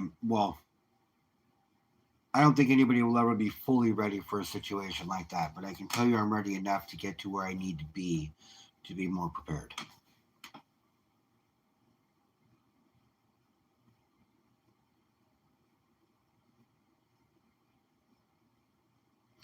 I understand. I understand about the EMP. Um, I have access to a nothing but or a nothing but gasoline engine, um, that I can start by pump starting it if I need to, because it's a manual.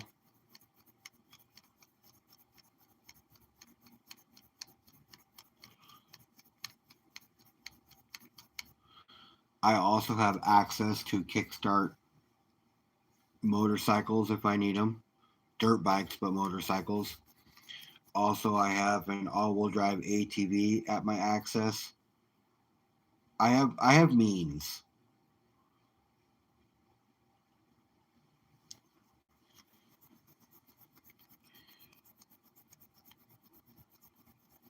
Like I said, I can definitely do what I need to do.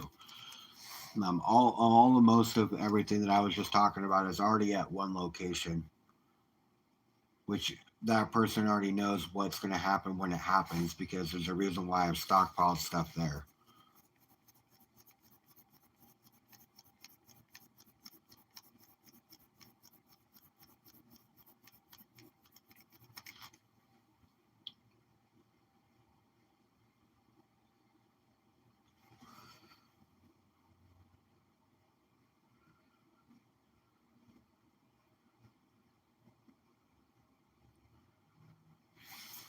That's good.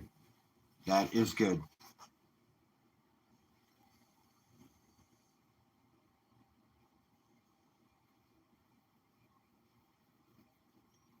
Oh, dude, I use feeler gauges all the time.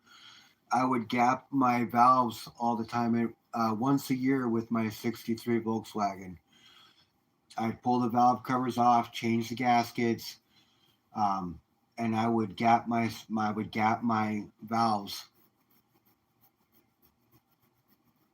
every year.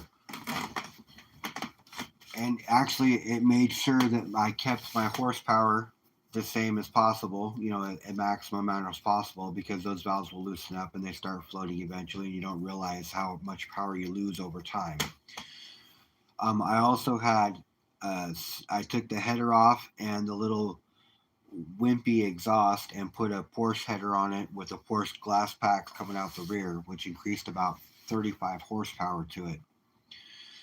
Took the 1200cc out, put in a 1600cc, converted the generator to an alternator. I love that car. It was a Cal style ragtop.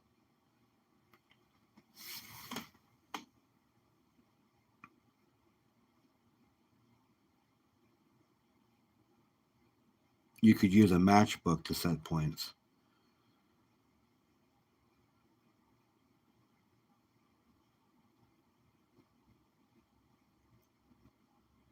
You could, depending on the car and the points. The biggest thing about points is you just had to have a gap, and they couldn't be closed on maximum. You had to have a gap to create the spark as you needed it. It couldn't be just one continuous spark, because that's tap tap tap tap tap tap tap tap.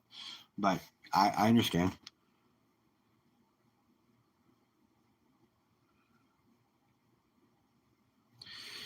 Yeah, I know some old timers that used to have a spark plug gapper on their keychain because they have a hole, and they would buy it at O'Reilly's or wherever and just keep it on their keychain. But I never had the need to advertise what I did for a living when I was working on cars.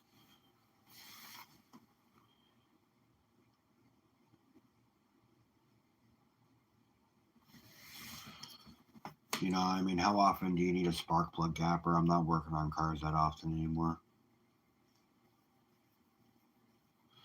Nowadays, they all come pre-gapped anyways. Most of them are all platinum tipped or titanium tipped. And most of the time, when you gap them at that point, it rubs off whatever that coating is. So it just defeats the whole purpose of doing it.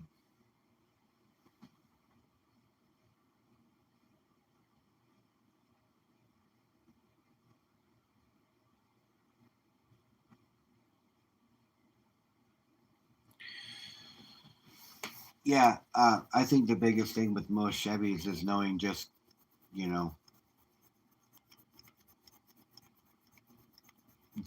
the firing order. If you don't know 1843657 2, then you're falling behind. You just have to. There's a lot of knowledge that people lose over time because of EFI and all the electronics telling your car when to fire.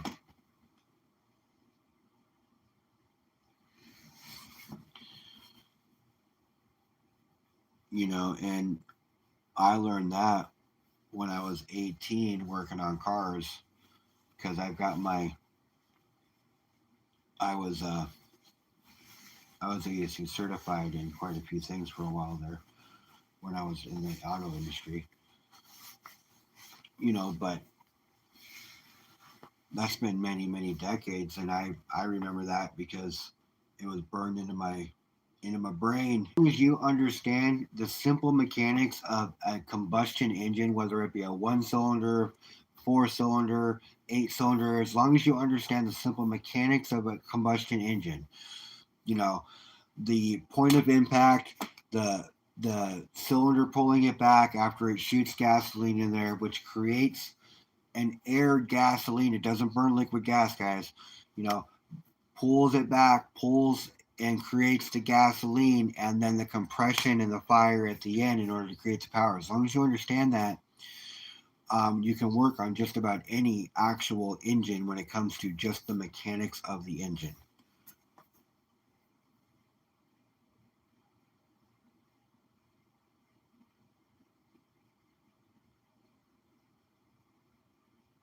Hey Siri, start my horse.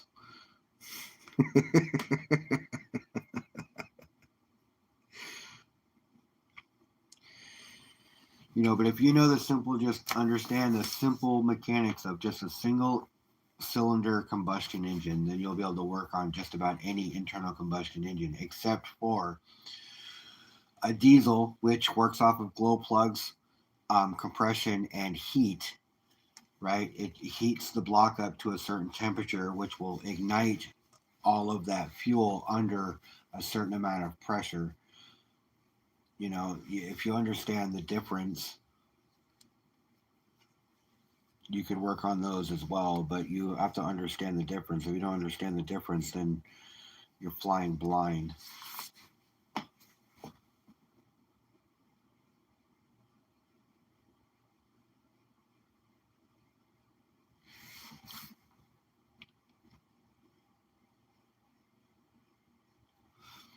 Okay, anybody in chat, if you're not subscribed to Stacking with Craven, I just want you to know that when he gets to 1,000 subs, his subscribers get to choose what kind of tattoo he gets. So make sure that if you're not sub to him, you go over and sub to him. That's Stacking with Craven.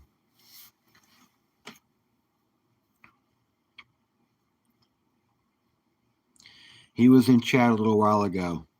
I don't know if he's still around. I think he split. He had something to do.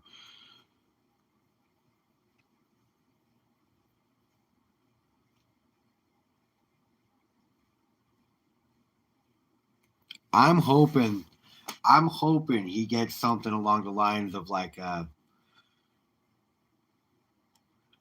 chippy titties or something like that, or chappy titties, and gets a tramp stamp.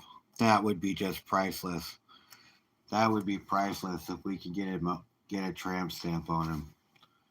That would be funny.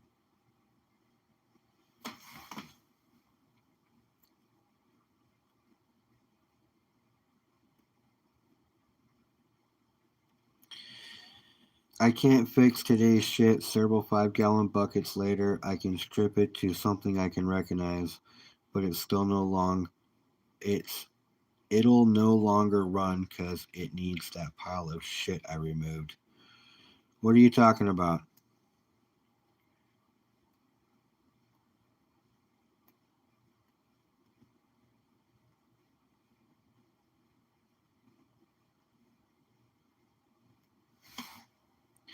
What shit are you talking about, King? I'm scrolling back. I don't see you talking about anything. Point Spark. Any new vehicle? Yes, no, I understand.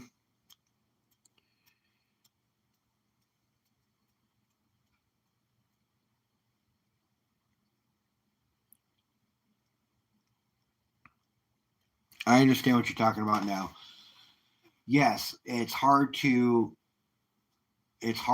work on today's stuff. That's where having a carbureted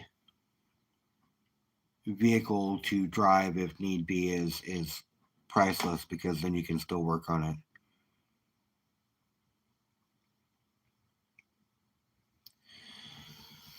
And yeah, you can take the electronics out of a car. You just have to be able to do what you need to do in order to use that car and still be functional, right? So you can take and put an LS in it, like you said, but ultimately you'll want to put. I would be looking more along the lines of a 283 inline six, something like that. You're gonna get maximum power for that size engine. You can use it for all gas, but it just depends.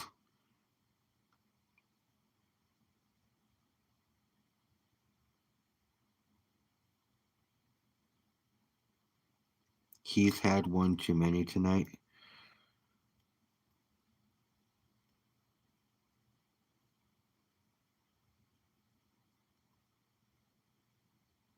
Oh, you're good, bro.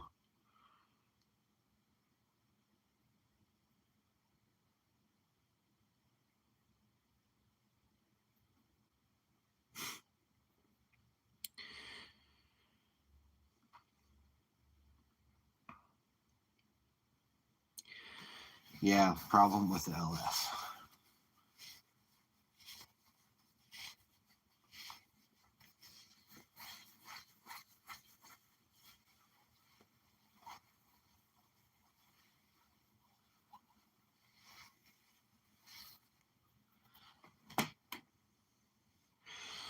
Oh, shit.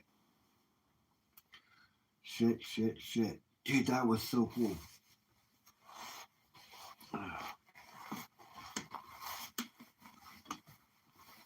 Got all my humbles heroes in here tonight. You guys are all my faithfuls. I appreciate you all.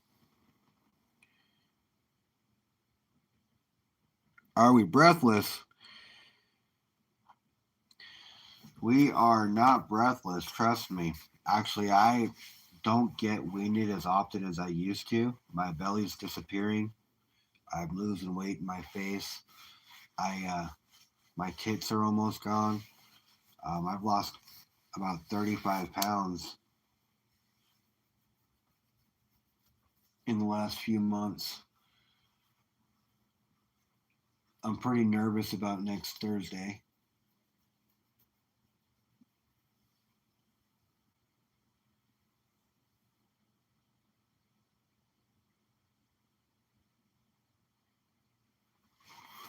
But it is what it is.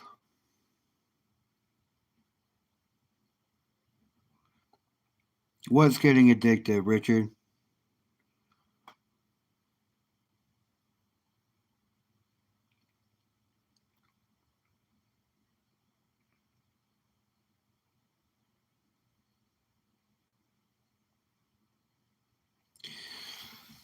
I don't know, Richard. I haven't been actively trying to lose weight, but it's just happening.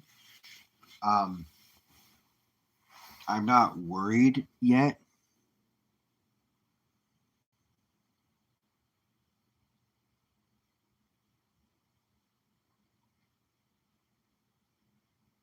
I am still nervous, Nick. Really nervous. It'd be different if I was going to be asleep, but I'm awake. I'm going to be awake through the whole process, and that just that makes me nervous.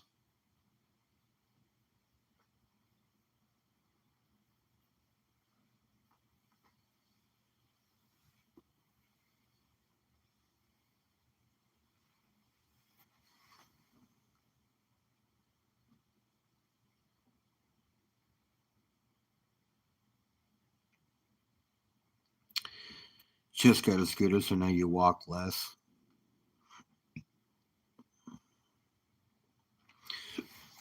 I fortunately, you guys, from what I've found,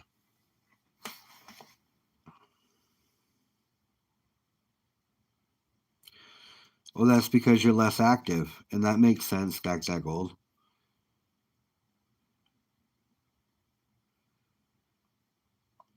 Fortunately for me, I work in a pretty active industry, so I'm constantly. I probably walk close to 20 to 25,000 steps a day. So I'm constantly active. What I did was I switched the energy drinks, and I don't have very many energy drinks anymore, and I drink a lot more water. Um, I still am sugar free, and it comes to a lot of things. I don't eat as much out as I used to because I can't afford it. So ultimately, a few different things changed.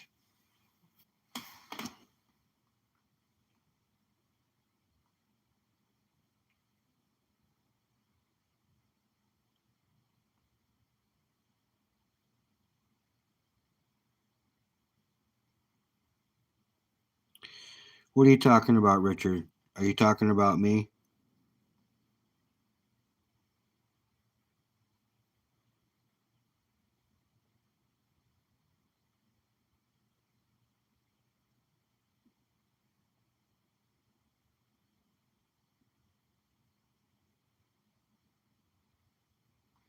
Oh, I bet, game.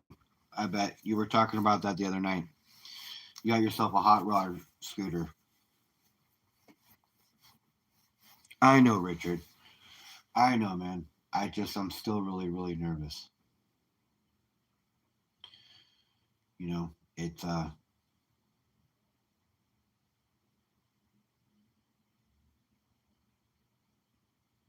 yeah, it's all gonna be different. I'm scared.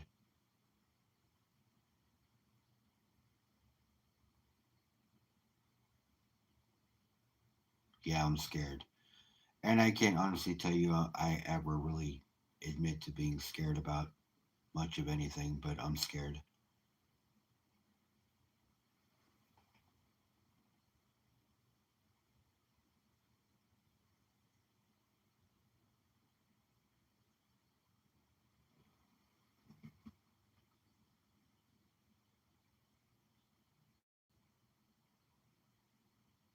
Yeah, I mean, I can't remember the last time I actually admitted that I was scared about anything or was actually scared about anything,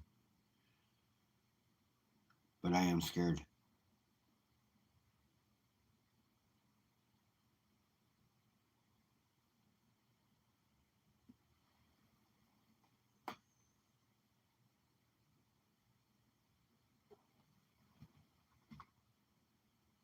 Oh, I know it's for the good.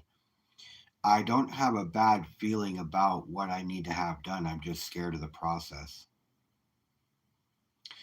I'm not even scared of the process. I'm scared of the pain from the healing. But I've been dealing with tooth pain for so long that, at the end of the day, this is only going to make things better. But that's why I'm scared. I'm going to be awake to the process. I'm going to be hearing everything going on. And I'm just, you know, I just, I'm nervous and scared.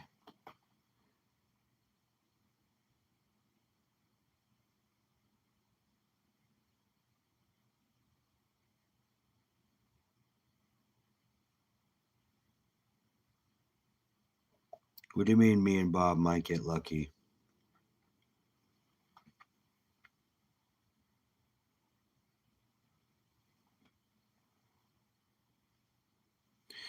Oh, they're going to be using local and I'm going to be nosed as well. But I'm going to be awake. I'm not going to be asleep, so that's just where I'm nervous and worried. They'll be using a local. They'll also be injecting me with numbing, and it just, I don't know why I'm being a little girl about it. Excuse my language, excuse my reference, but I grew up in an era where an old timer would tell me to quit sniveling and just get it done.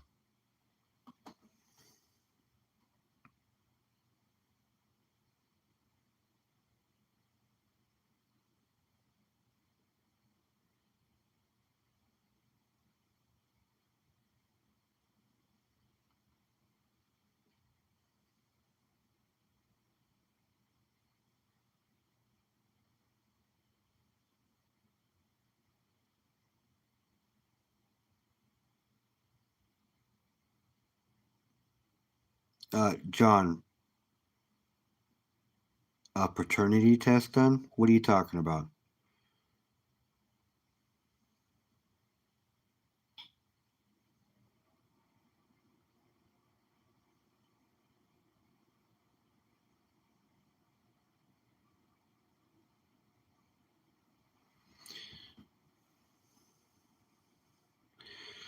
They told me that I will be drinking my dinner for about 4 days afterwards. So I should be good to go Monday or Tuesday before Thanksgiving.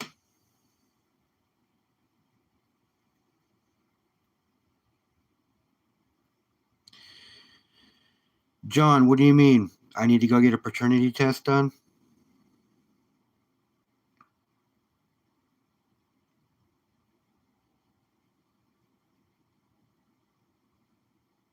I don't understand the reference. Are you calling me a Nancy?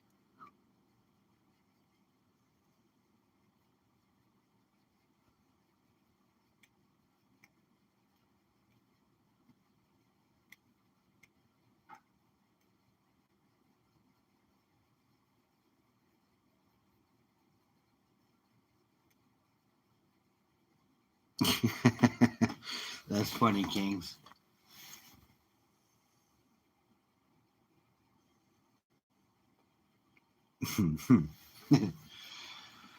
Dude, I've got 3 kids that I know I'm the father of.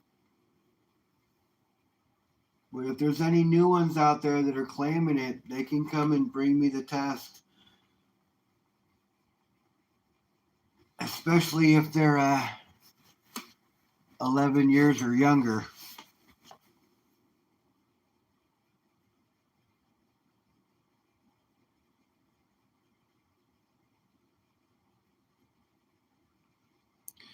Because I got fixed right after Skylar was born, so.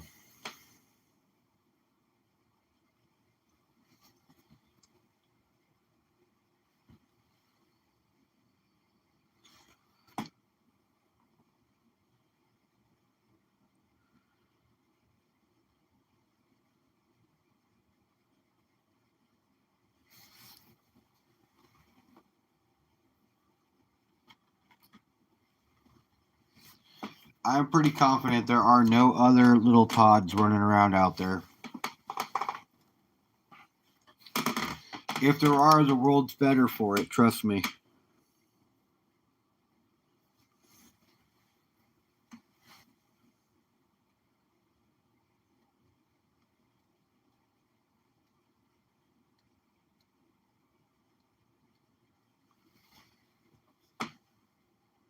That's true. I've seen statistics like that as well, Richard.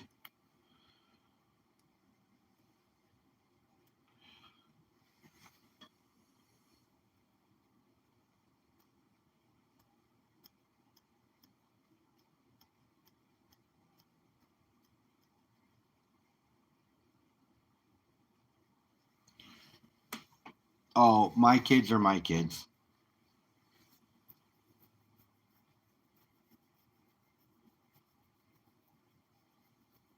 I know they are because they all look like me.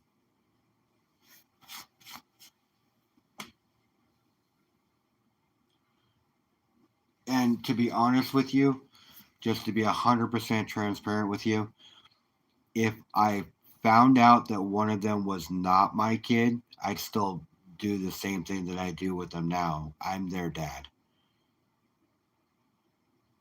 no matter what.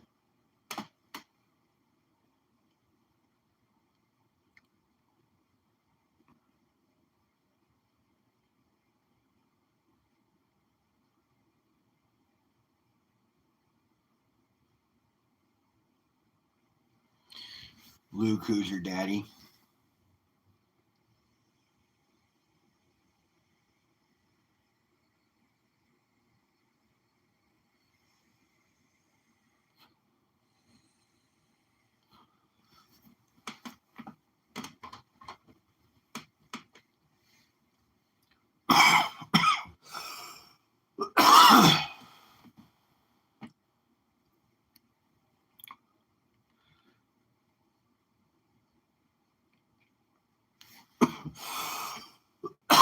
What you need to do is, if you have a scooter, that's fine.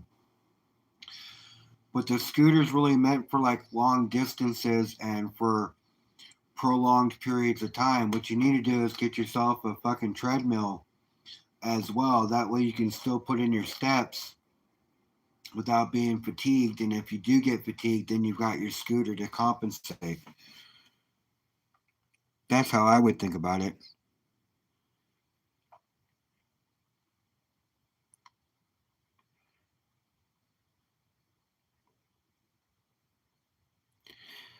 Yeah, see, that's what I was kind of getting at. Stack that gold, and good for you, John. Good for you, because there becomes a time where you take on that role, and if that is the case, then you become that person, and there's no backing out of it because you put yourself in that position, and you should be there for that person, no matter what, especially being the other part of a relationship that that child is in.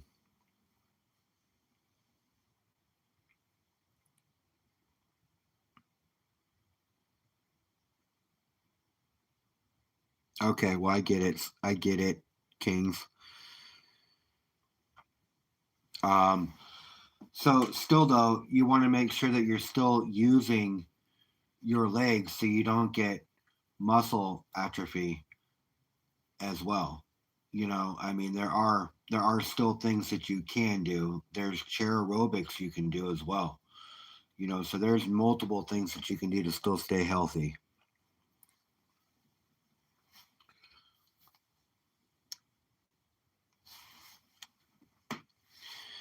But if I wouldn't want to take that test anyways. I really wouldn't. If somebody asked me to take that test, I would deny it.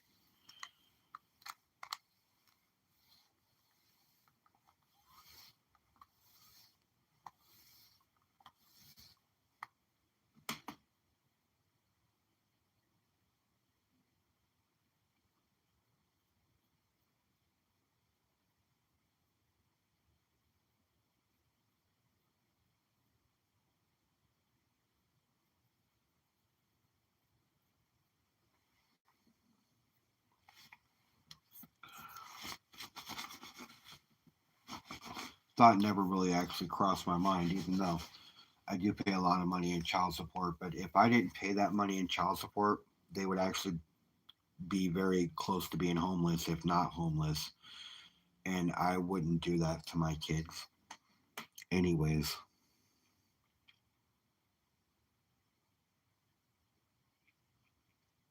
Yes, aerobics king. I have no balance, but walk as much as possible. Fall a couple of times a year. Hey, you know what? I fall a couple of times a year and I have balance.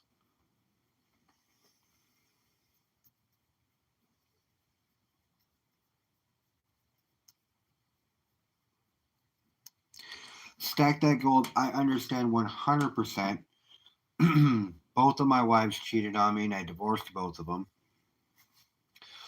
The reason Whitney, the mother of my children, got what she got in the divorce is because I was in Harborview healing from an aneurysm when it all got finalized. So she got whatever she wanted, and I got dick. But women have done me wrong multiple times. I've gone to court multiple times. They will not change the parenting plan unless the kids are in danger. I got 7 more years to go. I got 1 more year to go before my oldest falls off. And then the gravy train starts slowing down for her.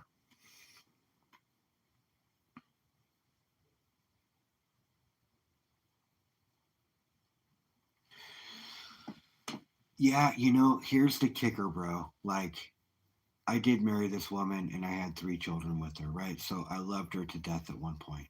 So here's the kicker. She went home after coming out of court and with her current boyfriend at the time, who is now her ex boyfriend or ex fiance, baby father, right? So when she came back from court, he told me that she did a happy dance for about 10 minutes in the living room cheering about how I didn't show up to court and she got whatever she wanted.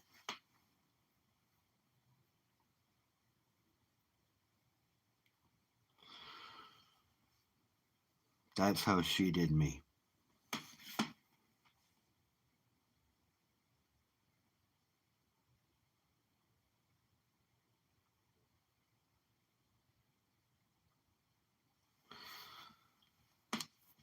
Yeah. Well,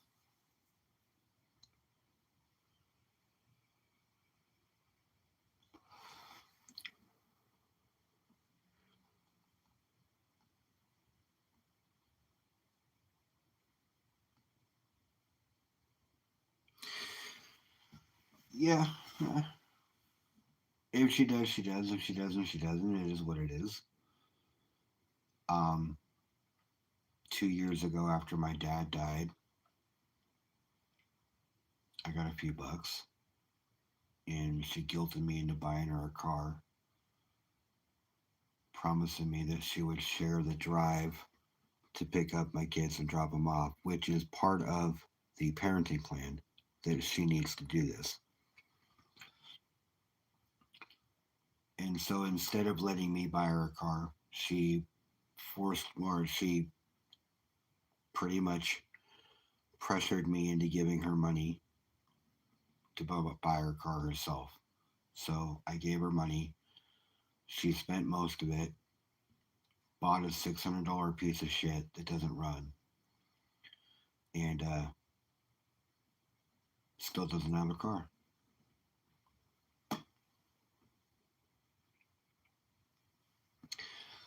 And she talked my ex girlfriend into helping her talk me into giving her the money, which I ended up giving her the money.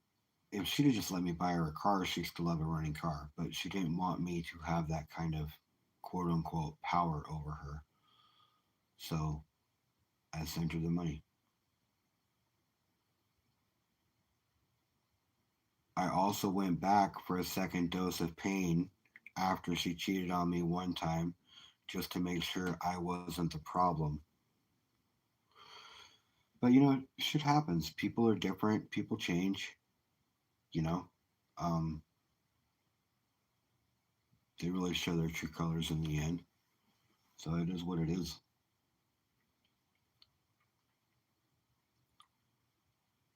But I'll tell you, it has kind of pushed me to a point.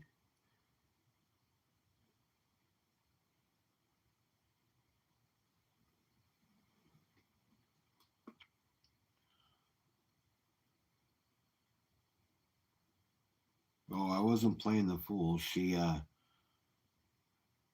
I think her final push was, how do you think your father would feel that you let the mother of his grandchildren suffer and not be able to do what they need to do and have the freedom they need with having a car? I think were the words she used, something along those lines. And I knew better. I knew better, and I did it anyways, just to take the high road when I should have just stuck to my guns.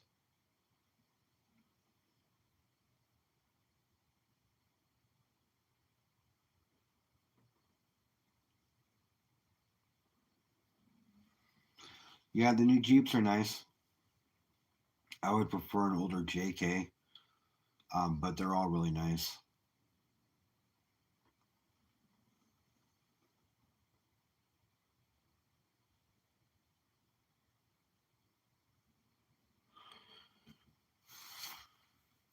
Yeah, I do my best to stay on my p's and q's, but I'll be honest with you, there's been a time or two.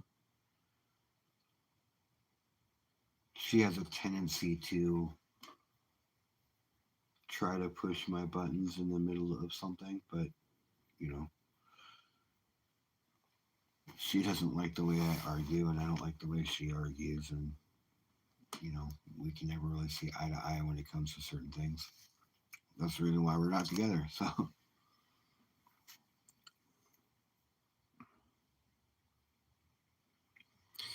and she thing about Whitney is she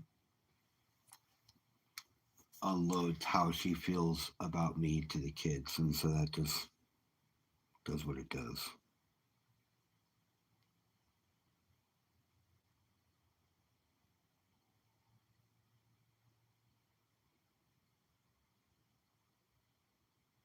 Oh, that's awesome, Richard.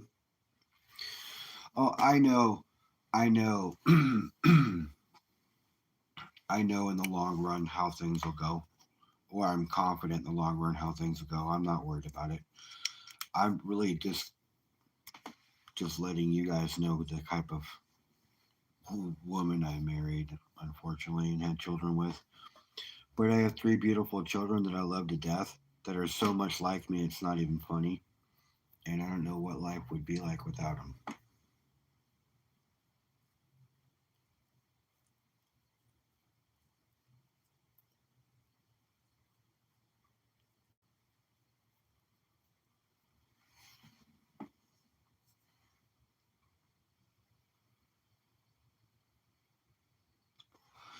Yeah, that's just it, Kings. If that's what she wants to roll with, and you know, let her roll, baby.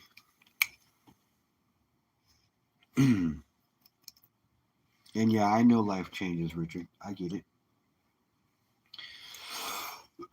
Life doesn't change, but people change. I think that's what you're meaning. Is people change as they grow older, and people grow apart, and things like that. And I get that.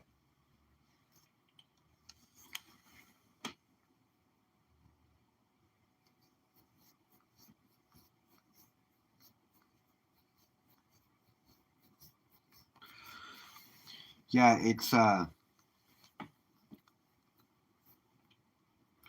it's hard to be in a certain type of relationship when somebody plays the victim all the time because that is mental abusive as well. And then, like my first wife, she was a physical abuser. So like she she beat me up one time and then ran across the street and called the cops on me. And then they came and arrested her. It was funnier than shit. She's sitting over there talking to the cops, and then they're taking my statement. And then she's sitting over there talking to the cops. And you hear her, she goes, "What? This is bullshit." They flip her around and handcuff her. It was funnier than shit.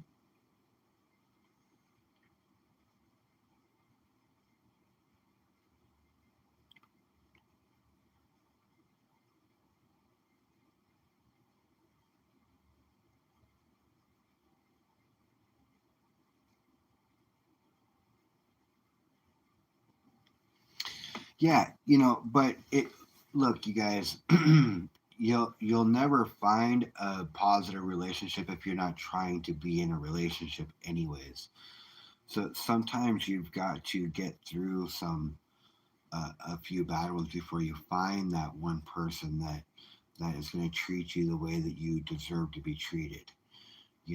But you're never going to know unless you put yourself out there. So just keep that in mind. That's all I'm saying.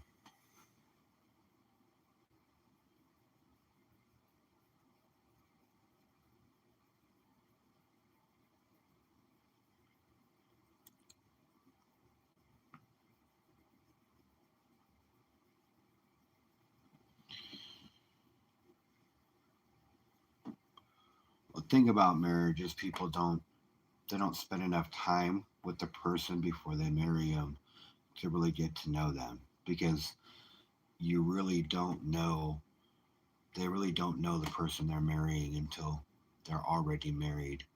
And that's the worst situation to be in.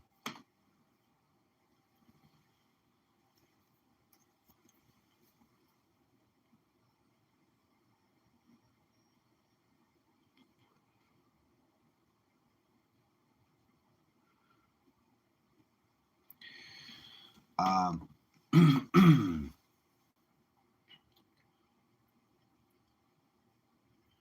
so Whitney was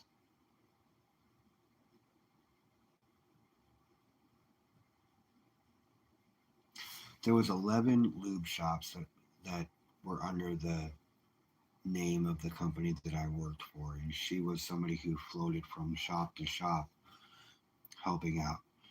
Um, I was a manager who trained the new people for their positions and then sent them off to their stores. I was wiring new computer systems into the stores when I came across Whitney.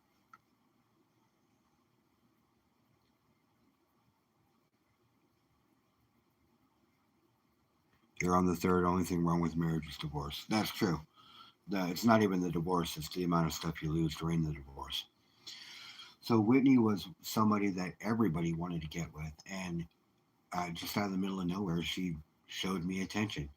So she came over that night, drank a half a beer. I drank a half a beer. We just sat there and NPS and played cards. And she looks at me and says, "In the morning, you gotta tell me how to get out of here." And I'm like, "Okay." So then in place, she's spending the night, and she never left. We got married and started having kids. Things were great for like 9 years.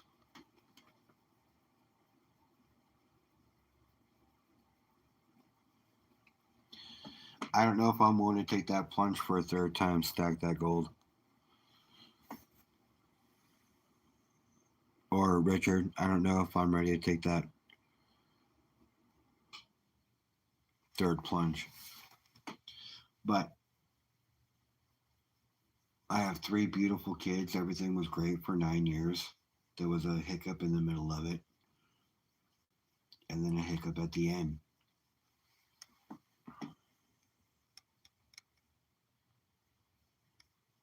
Not much, Ed Marsh. What's going on, brother?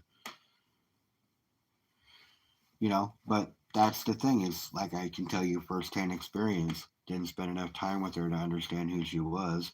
And then she was a lot different than she was 9 years later, mature with three kids.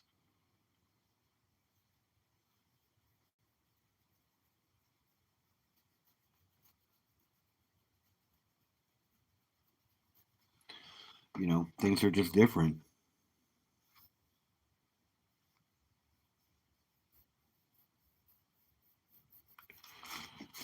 Yeah. I believe that it's possible. Sure. Of course it is. But like I said, you got to put yourself out there. If you're not willing to put yourself out there, then you'll never find out anyways, so it doesn't matter.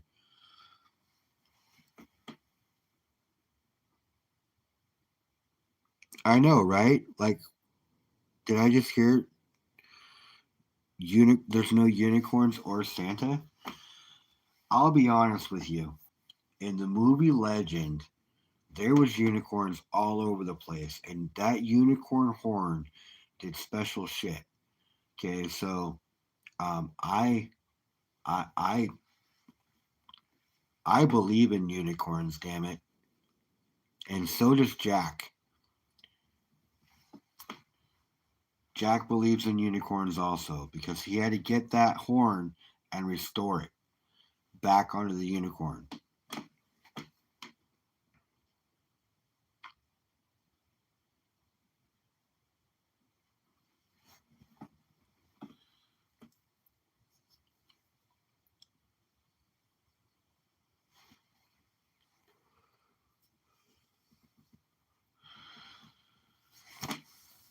Even the goblins love that horn.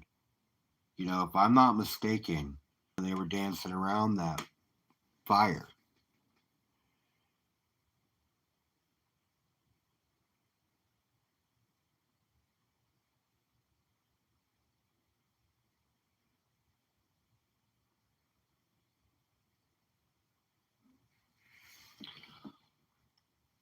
Hey, listen, man, listen. The Easter Bunny, I believe in all of those characters. The Tooth Fairy, the Easter Bunny. I mean, there are movies about all of that stuff. And,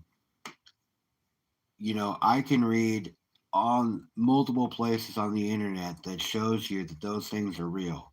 And if there's anything I can tell you, you need to believe everything that you read on the internet.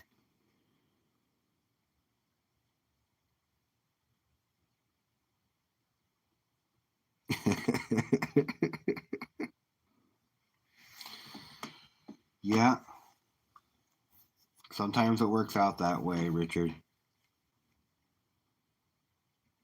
But like I was saying, you need to believe everything that you read on the internet because why would it be up there if it wasn't true?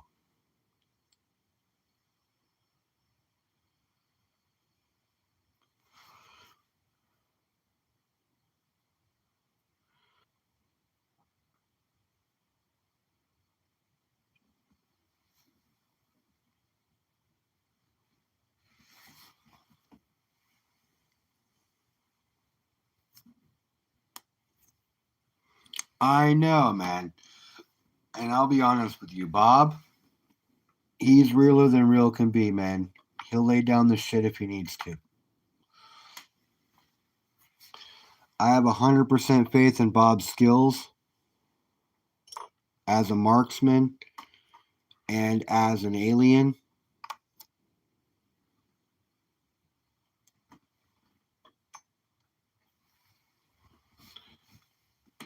I believe in him 100%.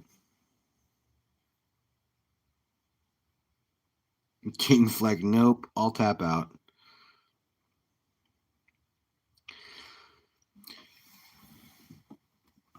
You know, all I really need to do, you guys, and all you guys need to do, your girlfriend will come back, truck will start running, dog will find its way home, and life will be all set.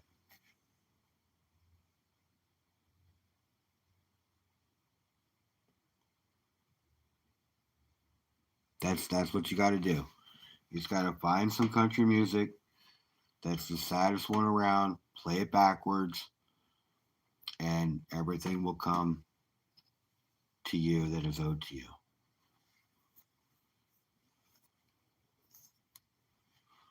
That's what I've heard happens. So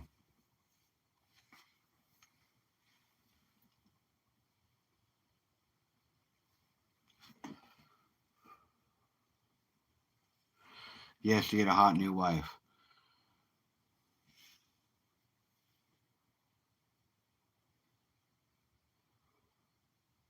Yep, that's what I heard you need to do.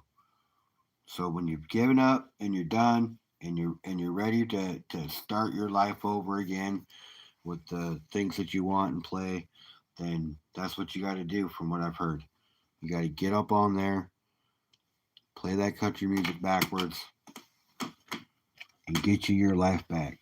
God damn.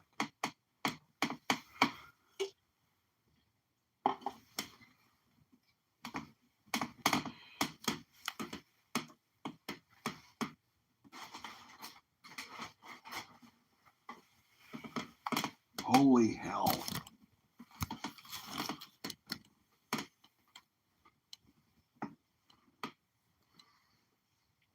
Give me a second. My shit just broke, dude.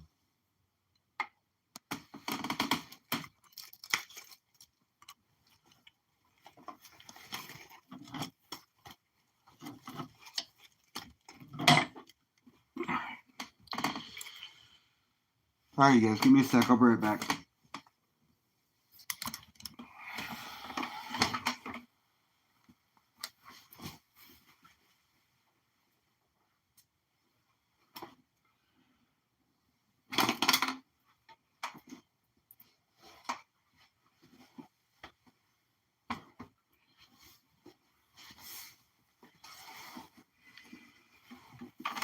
There we go.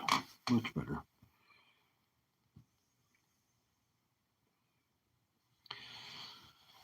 Nope, no safety meeting right now. I dropped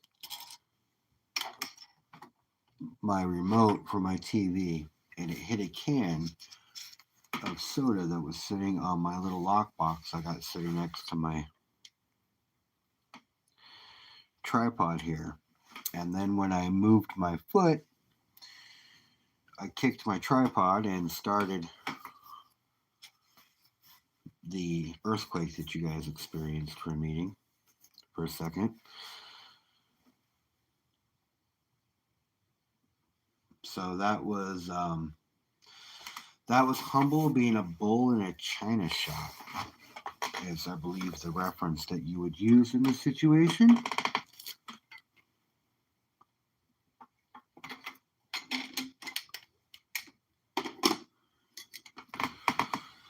Just an epic, unfortunate series of events.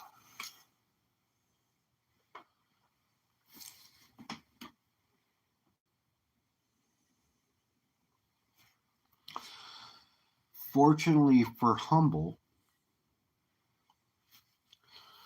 this week he bought himself a pen instead of, well, I did go the other route as well, but I bought myself a pen, so I can be a little more mobile with that.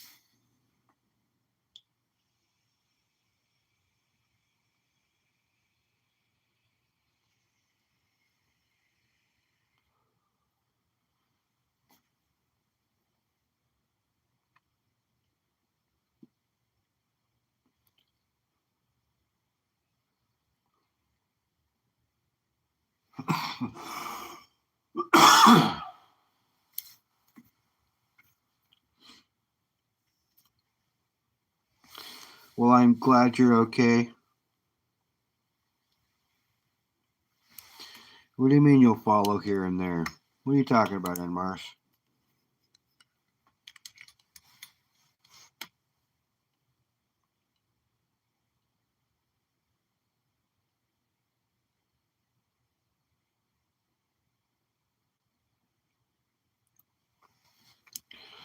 Really, what do you mean, John?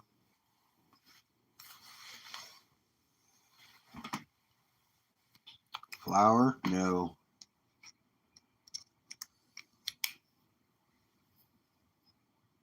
Oh, a little flower here and there.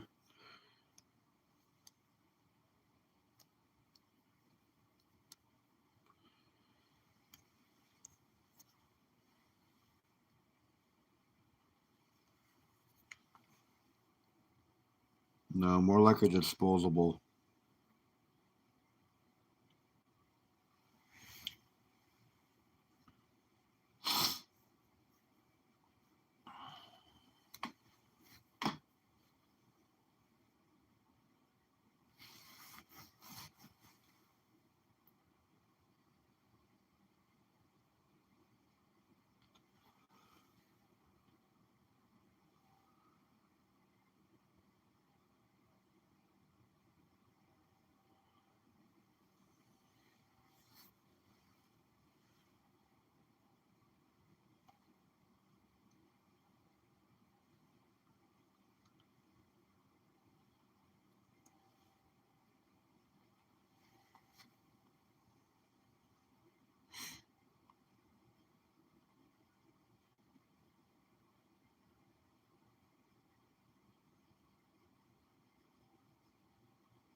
That's funny. Not worth the risk anymore, or no risk, so not worth the reward, I guess, Kings?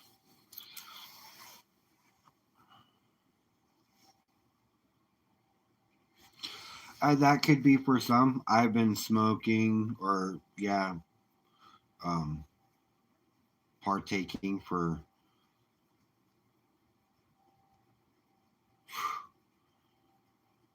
33 years. Just when it became legal, it just made it easier to go get.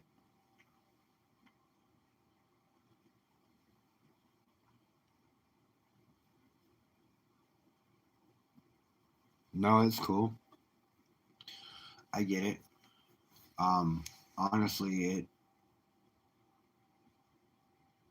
probably helps me quite a bit. After the aneurysm helped me out quite a bit. But my tolerance is really high. Even if I quit for a while, my tolerance is still high. Like where the aneurysm was, it like affected the spot that was like where my tolerances are. So like I don't know, I can drink a lot and walk straight still. You know what I mean? Like things just don't affect me the exact way they used to. If that makes sense.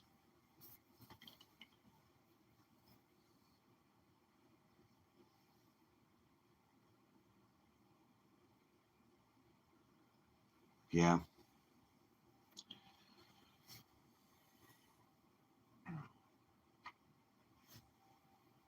I'm quite a bit more regular than that.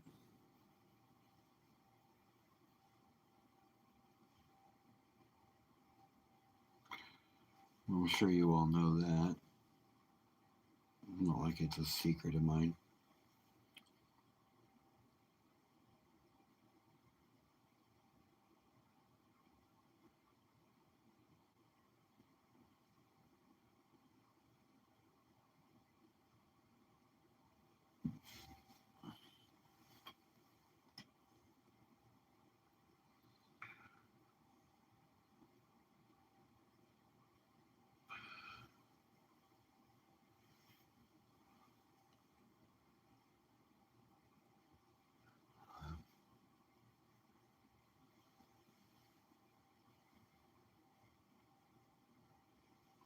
I do partake every day. I do it in moderation though, because every time I smoke, that's silver that I can't buy. So this is my one thing that I actually do for myself, other than stacking, that I do for myself. So I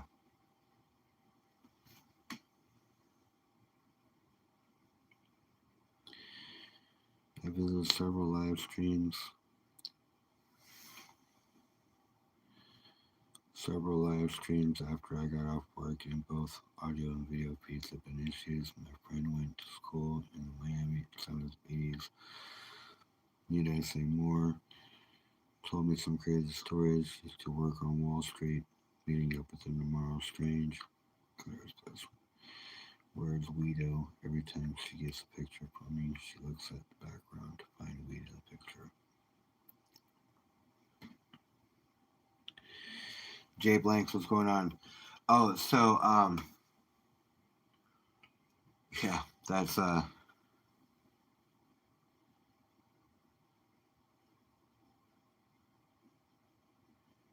that's funny. That's funny, Kings. I grew up in a time where, yeah, my dad, he was around that stuff quite a bit.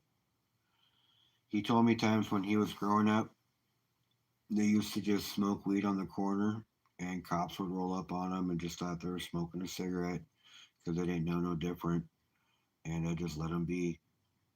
It was crazy the things that he said that they did as a kid, and nobody ever stopped them or questioned them or did anything like that. It was pretty nuts.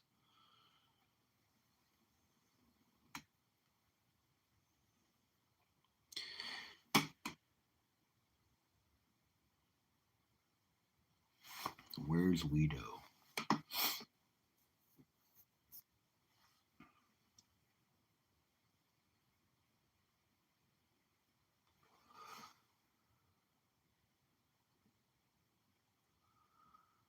And tie stick? You mean tied stick? No, I mean that stuff tied to the stick.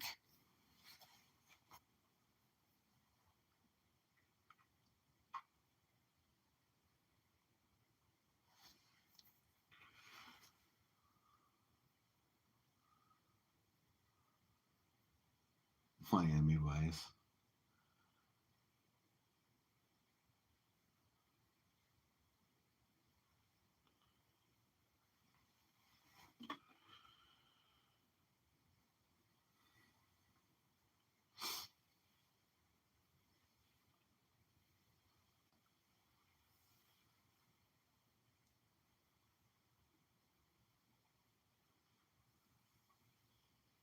Different subject. What's up, Richard?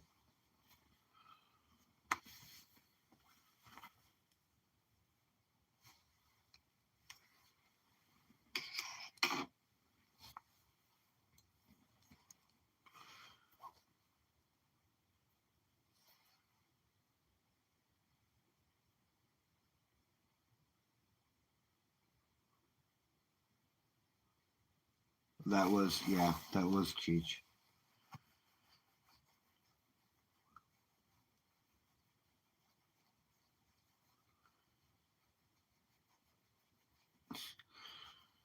No, don't eat that. What do you mean, don't eat that? Whoa. What do you mean, whoa, me, man? You just ate the most acid I've ever seen anybody eat in my entire life.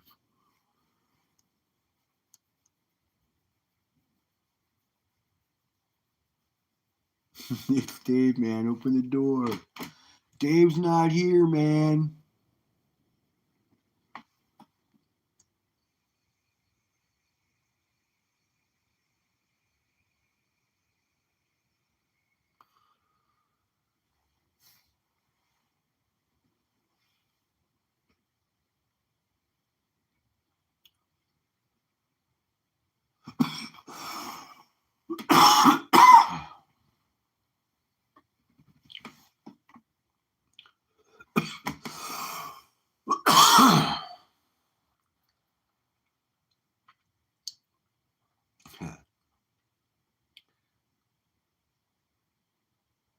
Yeah. Use your license, please. Oh, yeah. Isn't it on the bumper in the back, man? Hey, how's my driving?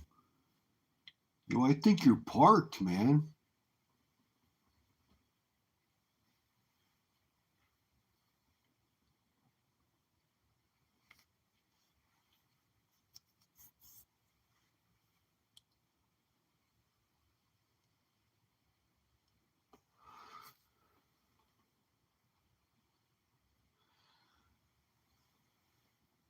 That was a good movie, man. Classic.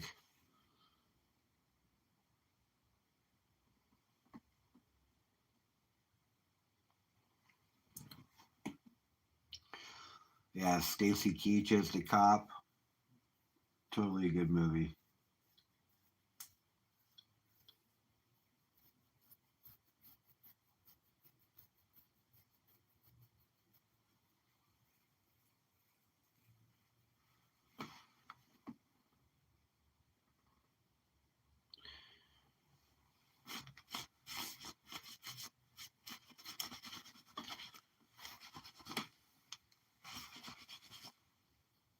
Basketball Jones.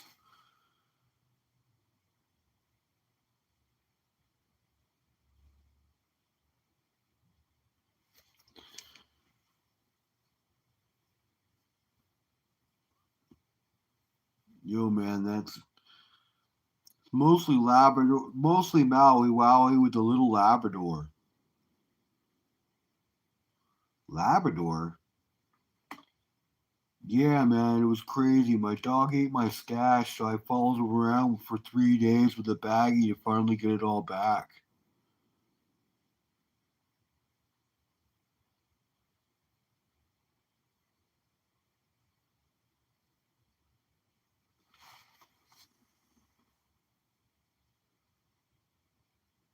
John, that would be awesome.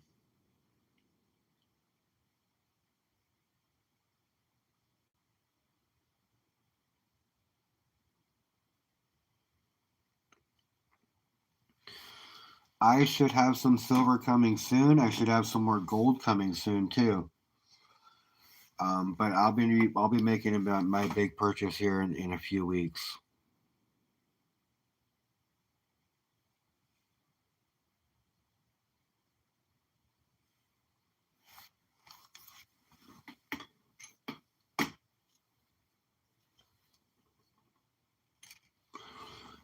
But I'll tell you, I got 2 baggies of world coins I need to go through. I'm sure I've got some silver in there somewhere.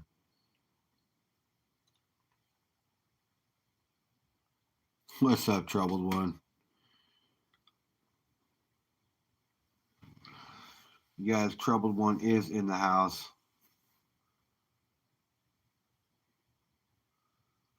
Yeah, because you've got the hitch along trailer now.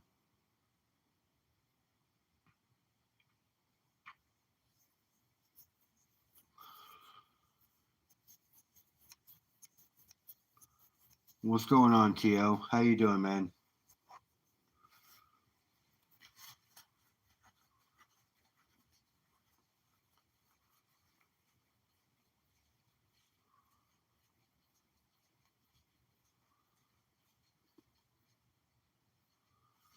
Yeah, what you doing, man? You getting ready to go to work?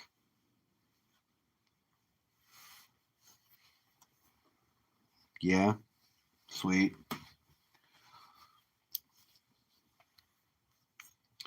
Birthday is coming around the corner there, brother. I want to figure something out with some pay dirt.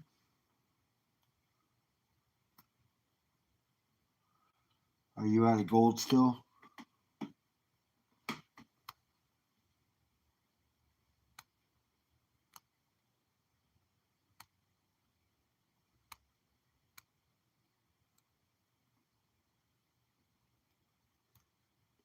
Working 6 hours, damn. Must be working a late shift tomorrow.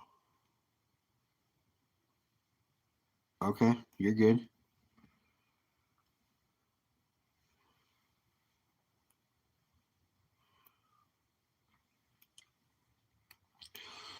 So, Baron was asking me if I knew anybody who had gold. So, does your supplier have gold for sale?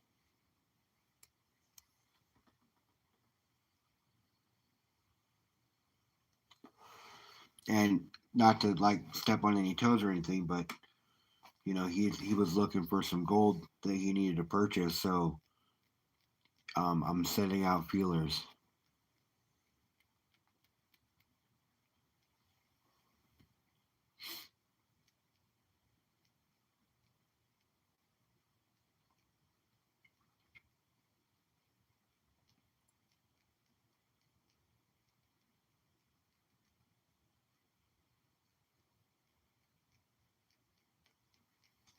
You got pre 33 what for sale, STG?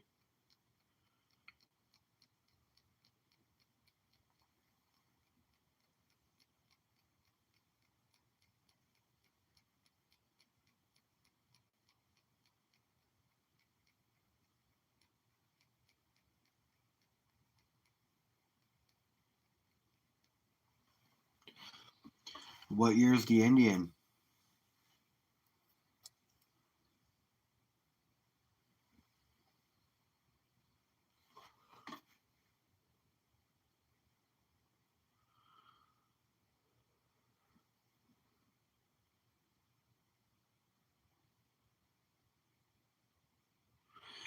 Good trouble one.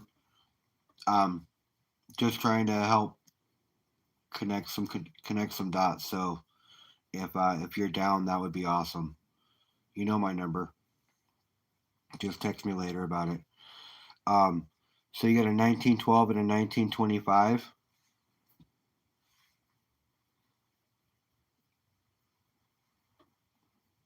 Thanks, brother. I appreciate you.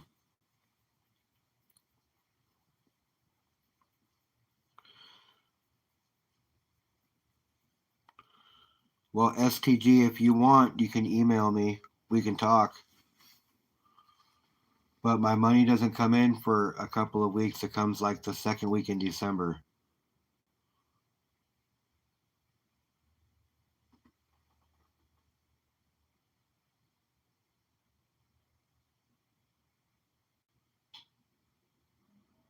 Oh, there are, brother. I think the conversation just changed a little bit in Marsh.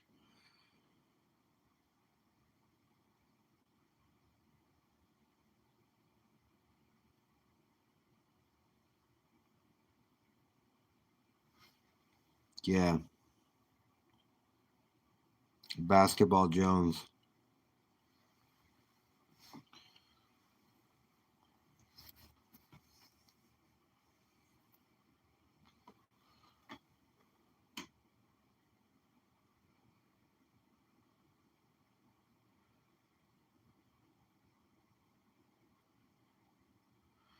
Oh, for sure. Well, so OC, I just been talking to him about it because, um, shit, I didn't realize that was up there. I was talking to him about it because, Cartier Silver said he did had a good experience, and I've been talking to OC about it for a while now, and it's just getting closer and closer. But he said he doesn't have anything, and I didn't talk to Surfer about it, which I'm sure he would be fine with something too if he had something, but I haven't talked to him about it either. But he is going to message me about a different way to sell on whatnot, so I'm going to help him brainstorm some stuff, which is cool.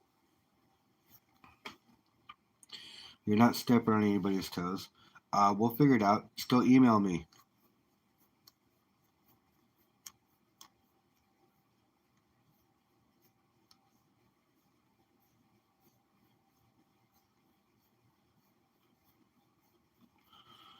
Plus, I'm looking to make a big silver purchase too, and I want to buy some platinum.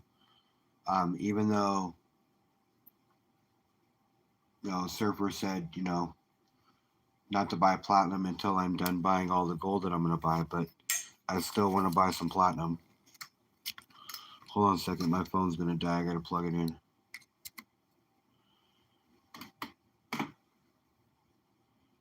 There we go.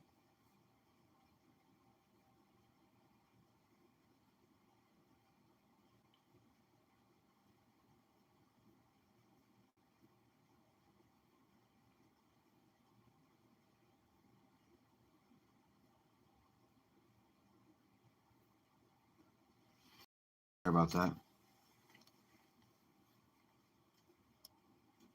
What's going on, Waller? Troubled one. Lay back down, bro. If you don't feel good, you don't feel good. I got you. Thanks for stopping by, bro. No problem, man. You got my number. Text me.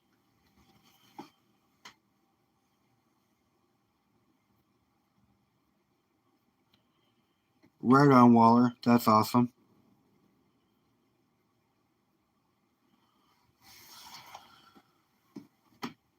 That's cool. We should be getting some packages in from a couple of people soon. So,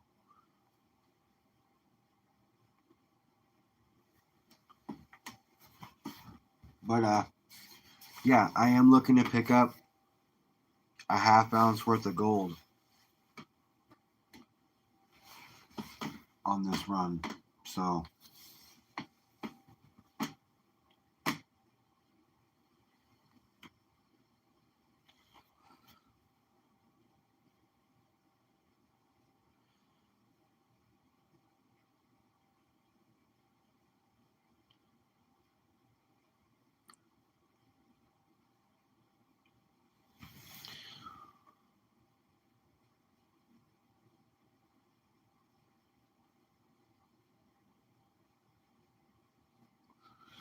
The only reason I would have, the only reason I really hit up OC is because he deals with people who are in the community that are looking to move, you know, larger amounts of weight, not like 5 or 10 ounces, but like 30 or 40. So that's the only reason why I hit him up. And plus, Cartier said he had a good experience with him. So I will buy from wherever I want to buy. You minted your first coin tonight. That is sick, bro.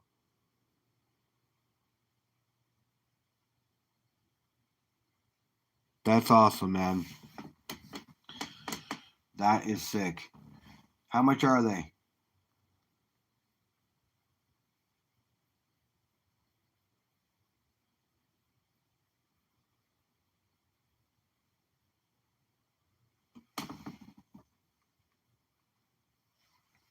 How much are they? Don't tease me.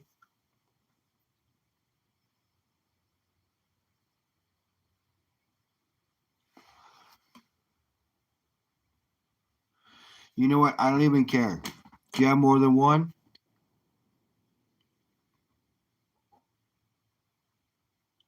Mr. Picky paid $100 tonight.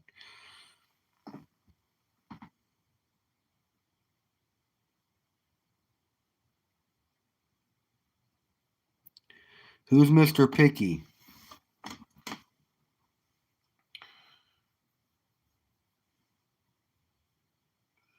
So listen, Waller. Just, you know what I'm gonna tell you to do? Bundle it up.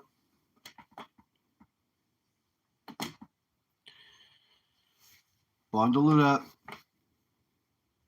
Let me know. You know what to do. I'm down. You already know I flash your shit all the time, anyways.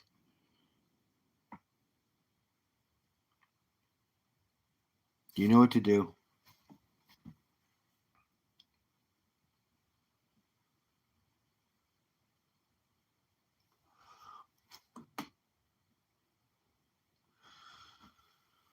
That's awesome, bro.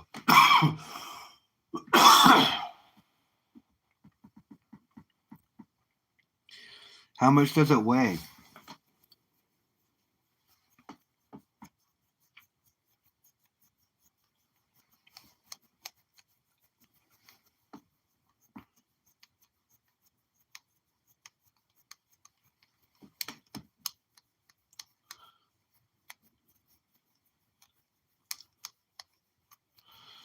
So you stamped it?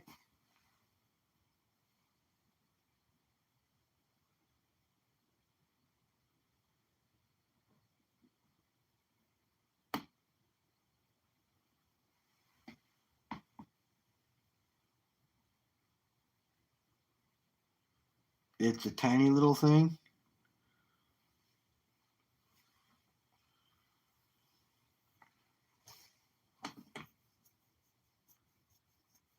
I was in the pool. So they melted copper, poured some of it onto concrete to get the little droplets, then heated them up and stamped it with a die under a 2-ton press. Gotcha. Okay.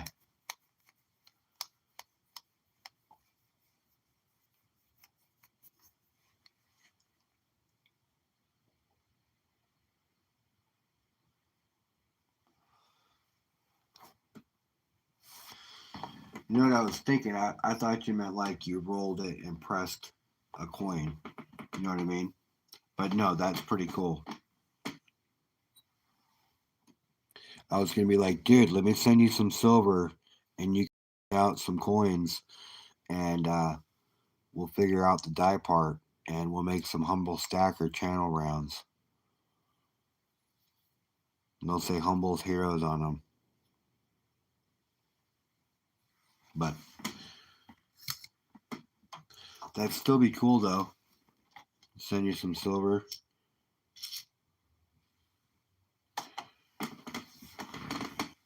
Stamp out some rounds, dude. I bet you could make some money setting stuff up for people doing it that way.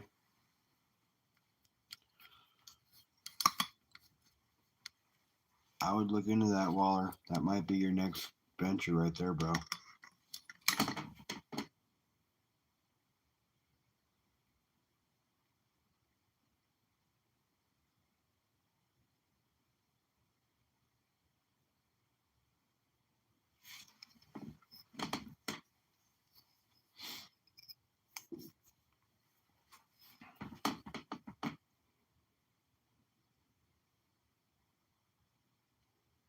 $50 Benji's on the Impala. Shot collar.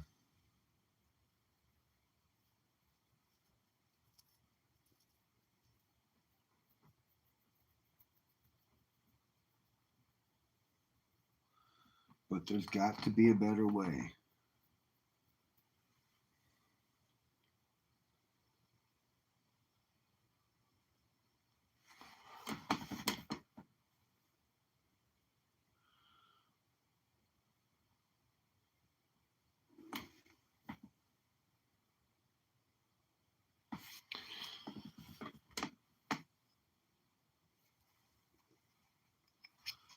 Oh yeah, I would do some crazy stuff too. Like one of them would say like the cheese is old and moldy. You know, just some off the wall shit.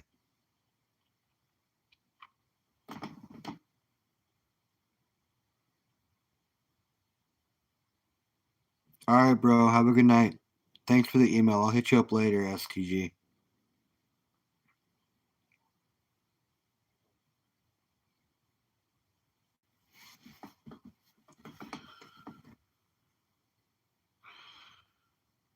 Oh, Waller, you came in a little late. You missed Stacking Surfer. He was here for a little while. OC was here for a little while. I don't know if OC's still here, but OC was here for a little while.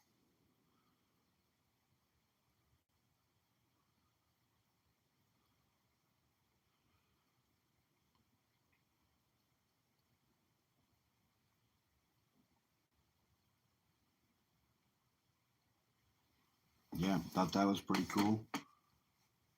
Stacking Surfer just pops by my channel. He's a cool dude, man. Totally cool dude. I'd love to have him on again, and I plan on having him on again. It was pretty fun. Pretty fun. Had a few people stop by. I mean, but we have been running for about 3.5 hours.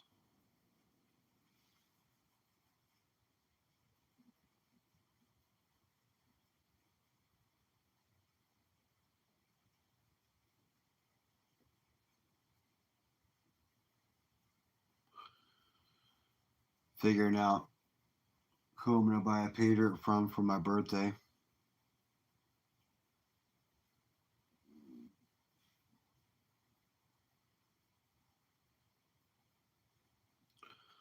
Want to get a nice pay dirt for my birthday for the 4th. Go live, pan it. Want to get something nice. I'll be toothless by then, so. God, every time I think about it, my stomach starts turning.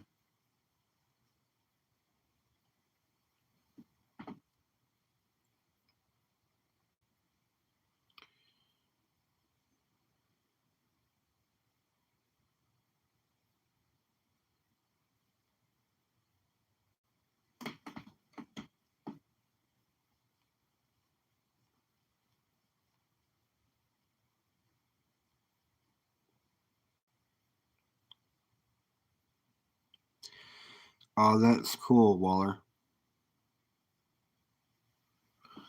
So you're going to be on the shit show?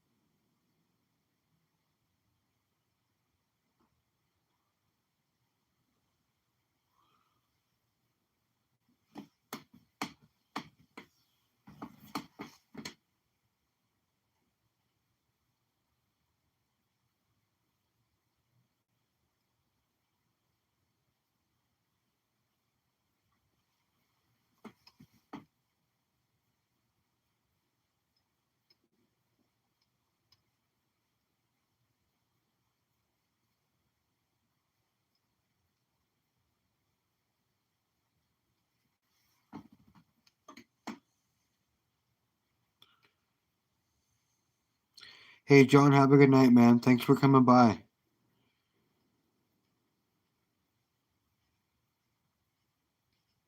I appreciate you coming by, bro.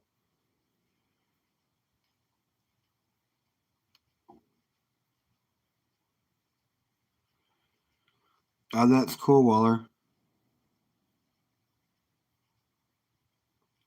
Some paper or some pay dirt?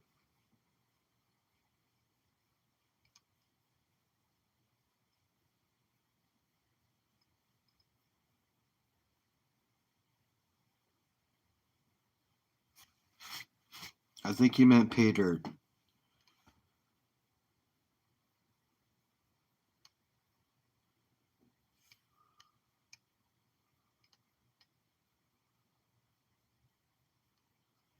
John, thanks for coming by, bro. Uh, dude, keep stacking. Do what you do. I know you said you're done for the year, but honestly, man, if a good deal comes by, you know, don't spend more than you should. But if a deal comes by, just keep in mind, man. You know, sometimes those things are there for a reason. Anyways, bro, I'll see you later. You know where I'm at.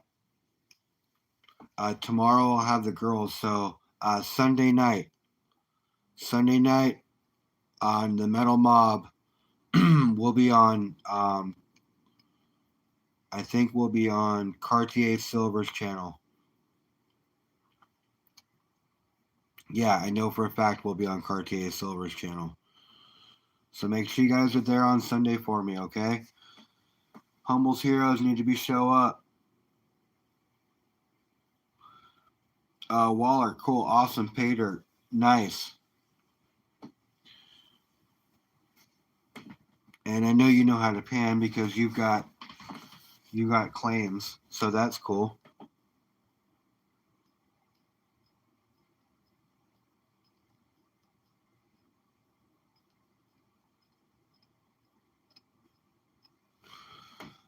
So that's cool. He's sending you some pay dirt to pan, so you'll be panning live with them. That's cool, bro.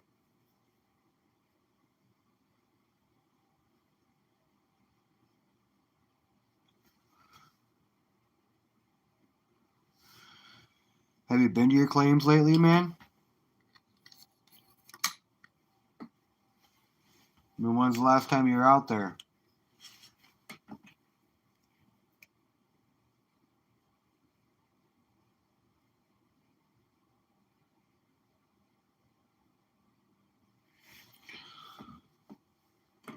Well, fortunately for me, I don't have to worry about those conditions, Kings.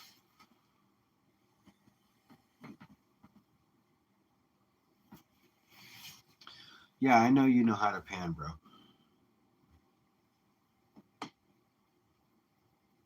I mean, you've got gold claims, so yeah. That's awesome. I'm glad that you're going to be on there. Curtis is cool. Bob is cool.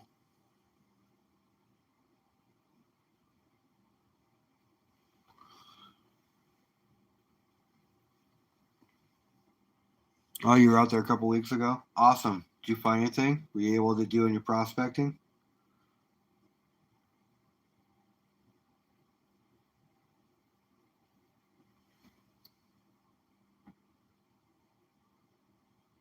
Gotcha. Well, you are pretty busy. You're doing a lot of shit all the time.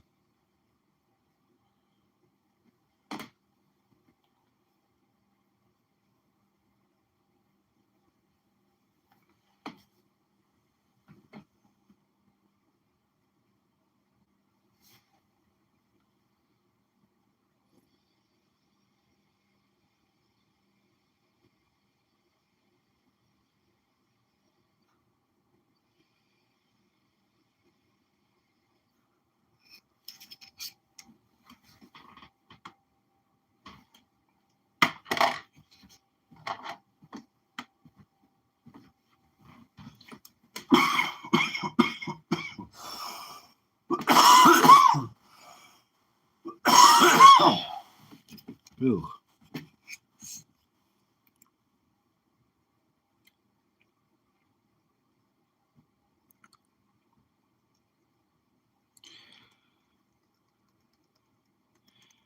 You buried your wife's cat out there. That's what you were doing out there? Burying your wife's cat?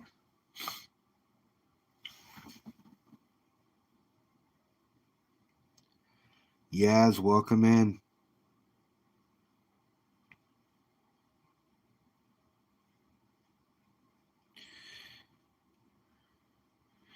Yazgul Ali Rayo Azgul Ali Yarova.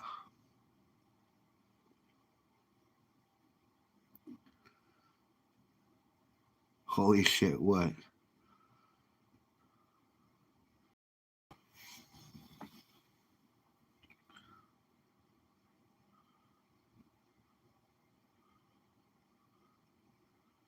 Yes, you did.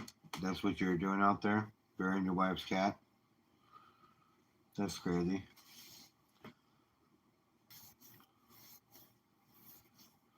Prospecting, metal detecting, whatever it is. You have a pet cemetery you wouldn't believe. I bet you do. That's funny. Um, we used to throw. I used to whenever I had to kill a chicken and like something tore it up or whatever, and we had to like get rid of it. We used to just walk across the way and throw it off into the woods so the other things could eat it if they needed to. So there was not much chickens left over afterwards.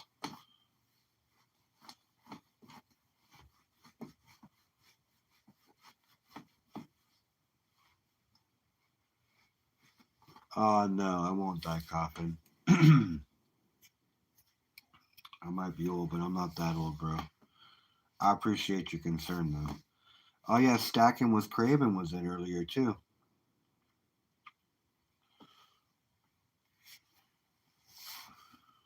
That was pretty cool. Buddy from across the pond hopped in. Wouldn't surprise me any if Sandy hopped on here soon. Because they're about 8 hours ahead of us, so he'd be getting on, getting ready for work here soon.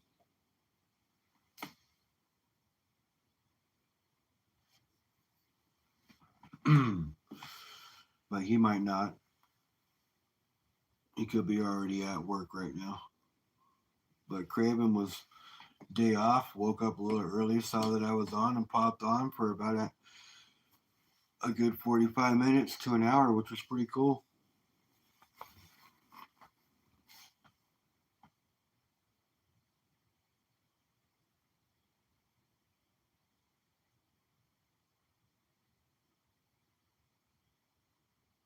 No, you didn't get to see Stacking Surfer or Stacking with Craven. Both pretty cool dudes. Stacking with Craven, he's actually pretty young, and he's making quite the impact over there across the pond. And yeah, Stacking Surfer, he's pretty young still too, and he does pretty well for himself.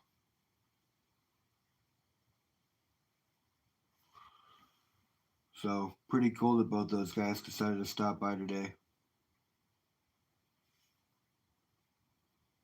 And OC was here for a little while. I like OC; he's hella cool.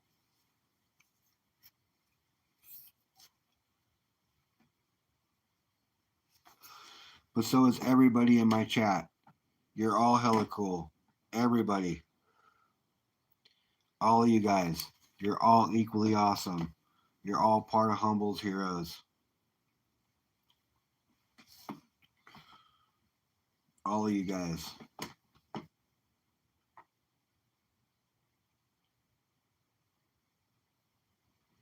Told you guys, and I'll tell you again, this channel wouldn't be shit without you. You make it what it is. I'm just here for the ride.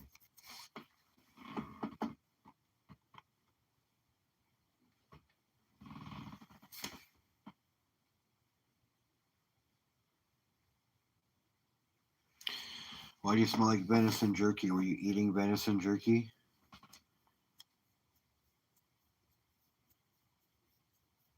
I appreciate that, and Marsh. Like I said, though, this channel wouldn't be shit without you guys. You make it what it is. If you didn't show up, I'd just be some fucking schmuck talking to my phone like a damn idiot.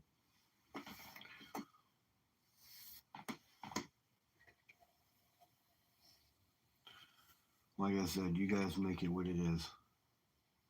Decent. Thanks, bro. Appreciate you.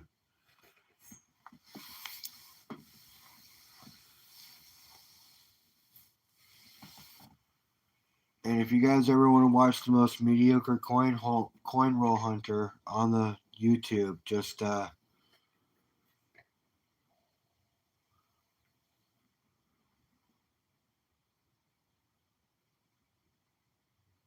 stop at AOA.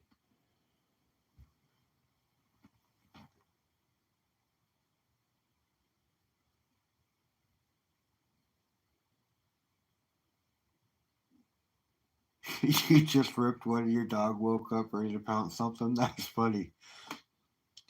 You done woke your dog up. I wasn't going to say you, Waller. I was just fucking around. But I had to say something. And AOA just rang up there and just jumped right on out there.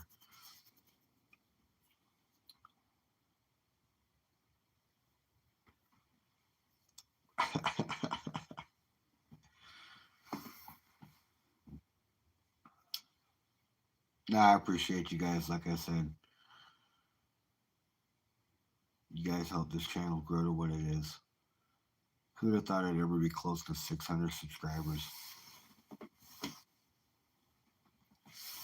Watch hours are getting up there finally. Well, I'm not. Like I'm almost to 1650 right now registered, but I'm closer to 2000 unregistered. Just waiting for it to catch up. But like I said, you guys make this what it is.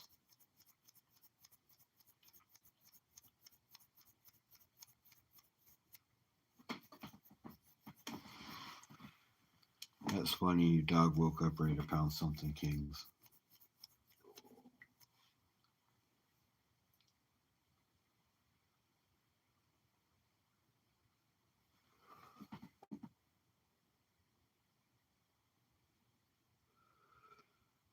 You put a little part of your wig on Gollum. Nice. You should put a weird skater cap on him.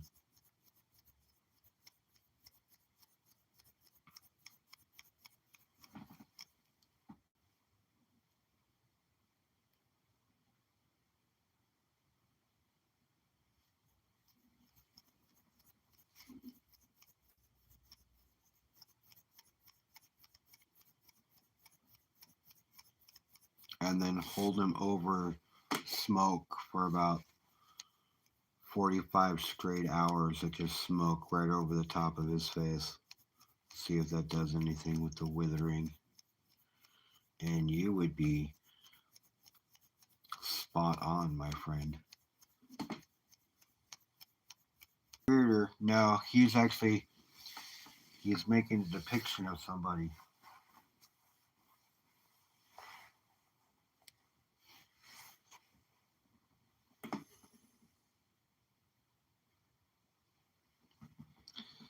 But yeah, get a weird little skater hat, put it on him.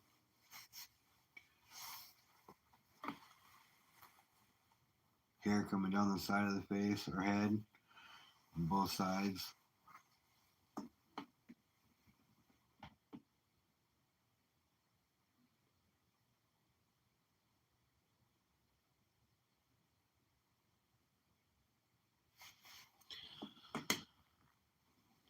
So, his Gollum looks like a guy named Ronnie from Ashland, Oregon auctions, which is where we all met. Me and B. Waller met over there when we were watching. And so, oh, I just saw that. I'll check it out here in a minute. And so Ronnie kind of turns on his people when they don't do what Ronnie wants them to do. And he did that to Blaine, who is B. Waller. He did that to me, and he did that to Manderson. And just the way that he did it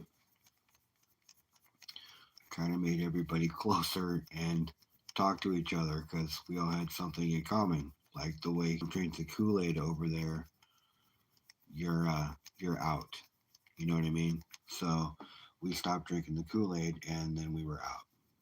And all I said was on Discord was that I was going live, which he had promoted that I was and was totally supportive of it. Said I was going live, and if anybody wanted to stop by and say hi, that would be cool. And the next day, he blasted me on his live and was all kinds of butthurt about it. So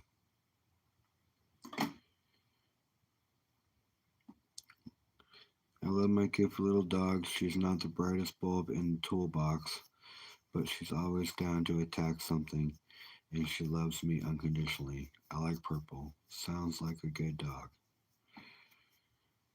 It does sound like a good dog.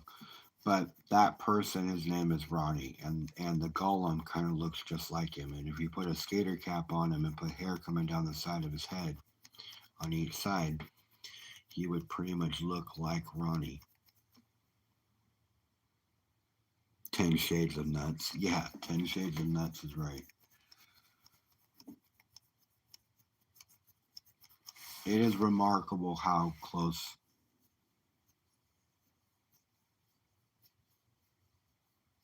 it is. And what you should do is like go on the channel and record him going doo doo doo doo doo doo, and then just put Gollum in the middle there with that sound going.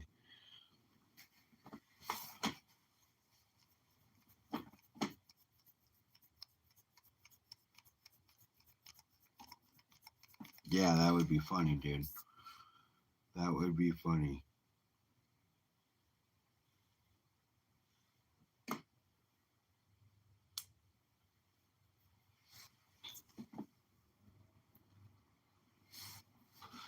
And ironically enough, Nick, he was upset and like dogged on how many subscribers I had when he dogged on me and how many subscribers other people had. And he's been in my channel trolling, dogging on how many subscribers I have. Well, he's got like thousands and thousands. So why would he even care to even come over and start shit? Other than the fact that he is one of the most insecure people you will ever meet.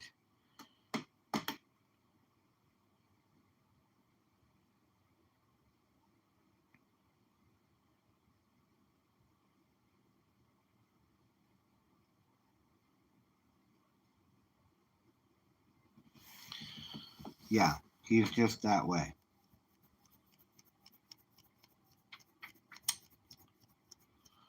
And it's crazy how childish he got when it came down to it. You like purples? I like purples too, and Marsh. Purples are good.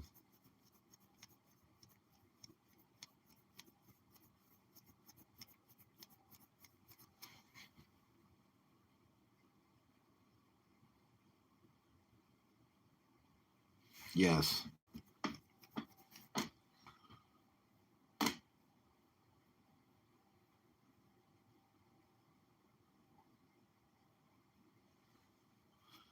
Yeah, he was talking about how he wasn't down with it going on, and I mean, I really don't care to really.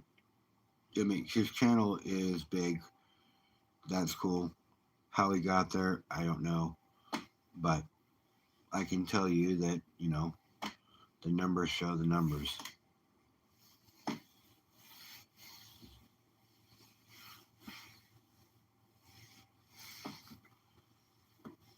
But I know that Sheila and Terry and Becky pump a lot of money into that channel.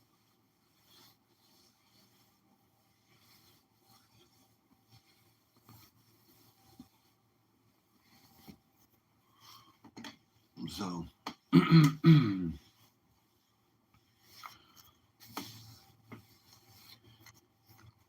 he must be doing something right.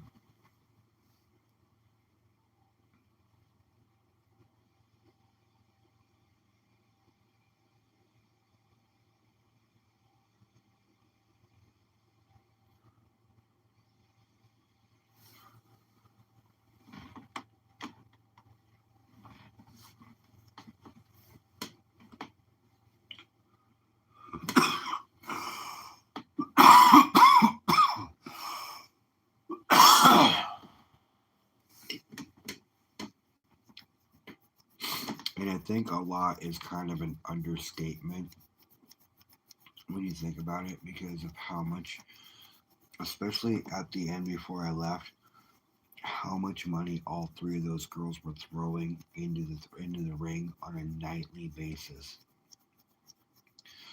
when he was on.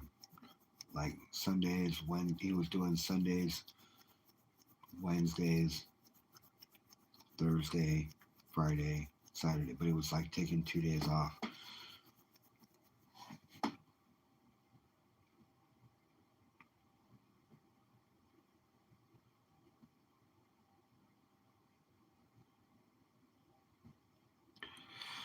That's the truth, and that's why I brag about slow and steady because that means there's organic growth. That means there's actually 588 people out there that I would say at least three quarters of them actually give a shit about what I say.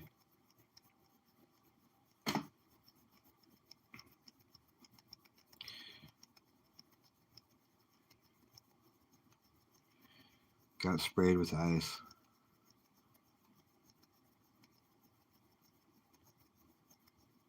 Somebody really, what's going on, buddy? Appreciate you popping by.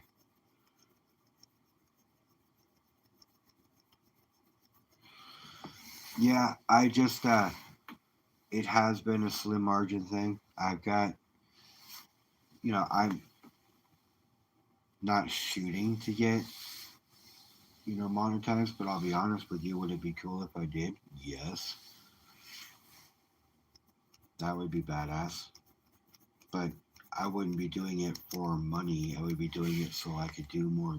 I could do giveaways and things like that for my guys that have been here. Honestly, and just to be able to say that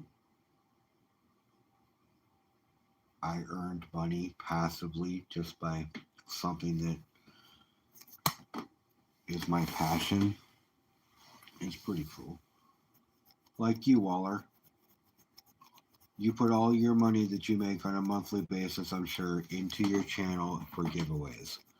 Because you can't do it for free. It's just a way to socialize, pay it back to the guys that are there for you, and show some love. And that's if you can get anything from YouTube as it is because of the margin. So getting monetized or not really doesn't matter. For me, yeah, see, you're bleeding money because of all the giveaways, I'm sure. Unload, talk to my people, talk to my friends. Literally, you guys are my family. Everybody who pops in all the time, you guys are my family, just so you know.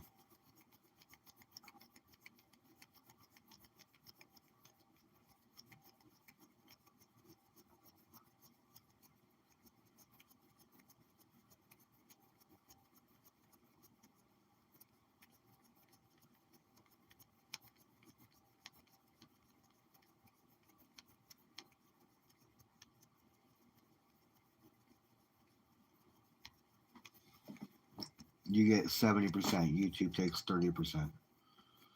And even with that 70%, it probably barely even covers shipping for all the giveaways you do. So it's not about making money, it's about having people that you enjoy spending time with that share the same interest as you.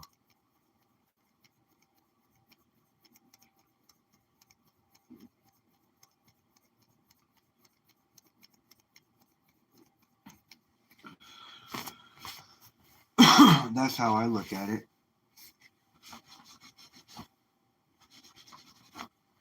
The fact that you guys all stop by and want to hang out and talk and chat with me and bullshit and just chill means the world to me, you guys.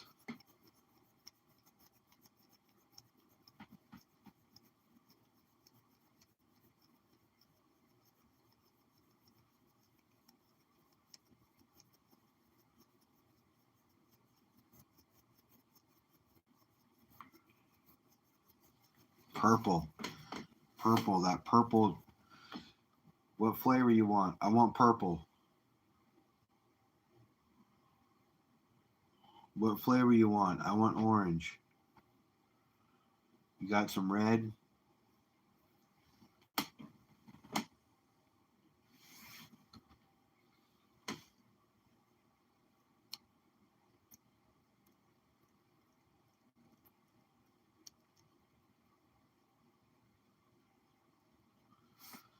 Well, no, I don't know about that. You guys make it fun. You guys make this what it is every night. I just turn on the camera. You guys make it what it is. I'm just sitting here interacting with you. So thank you. You guys make this a fun place to hang out. And I appreciate you all for making it that way. Because I have fun. And I'm glad you guys do too.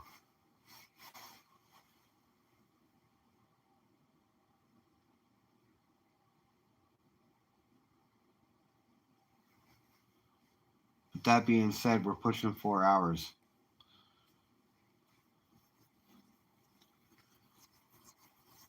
About 10 minutes, I'm going to hit it. Because I'm going to get some sleep.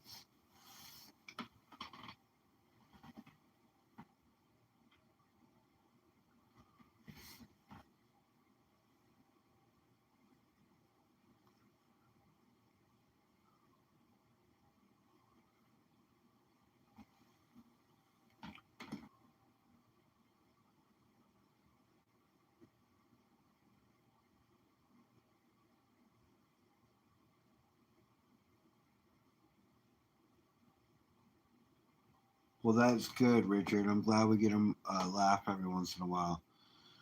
B. Waller, enjoy your Hungry Man chicken dinner.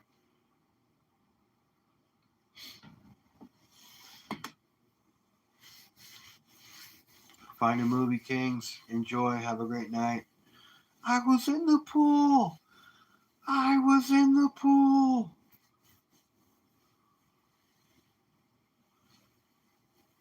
You like being with Alien? I thought wasn't wasn't Raspberry the one that was with Alien?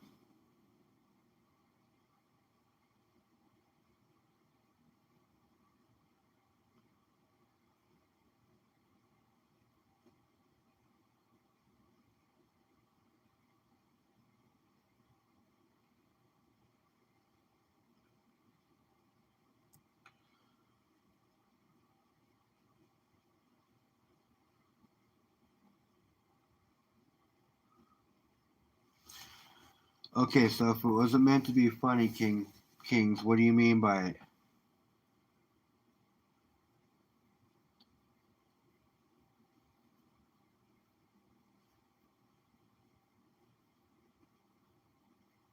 But she said she's not with aliens, so she's good. Which was kind of relieving because Bob's kind of a jerk like that.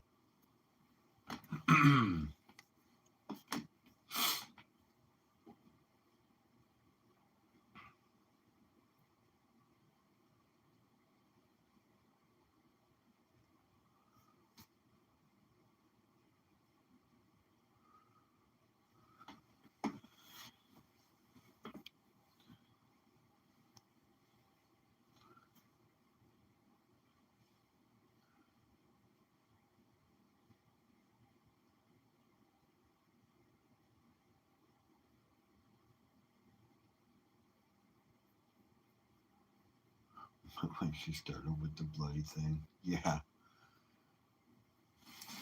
I was in the pool, it's not funny.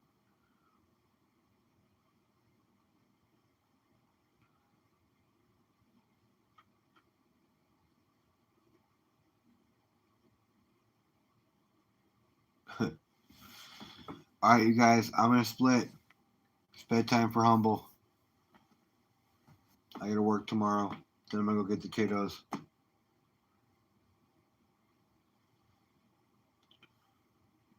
Plurple.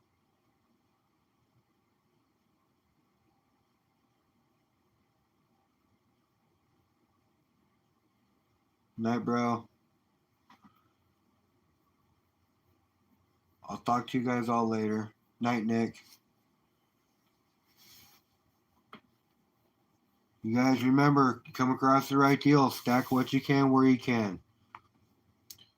Of course, nothing I say is financial advice, but, you know, you guys all know what to do with your own. So stack what you can where you can. I'll talk to you guys all later. Have a good night, you guys.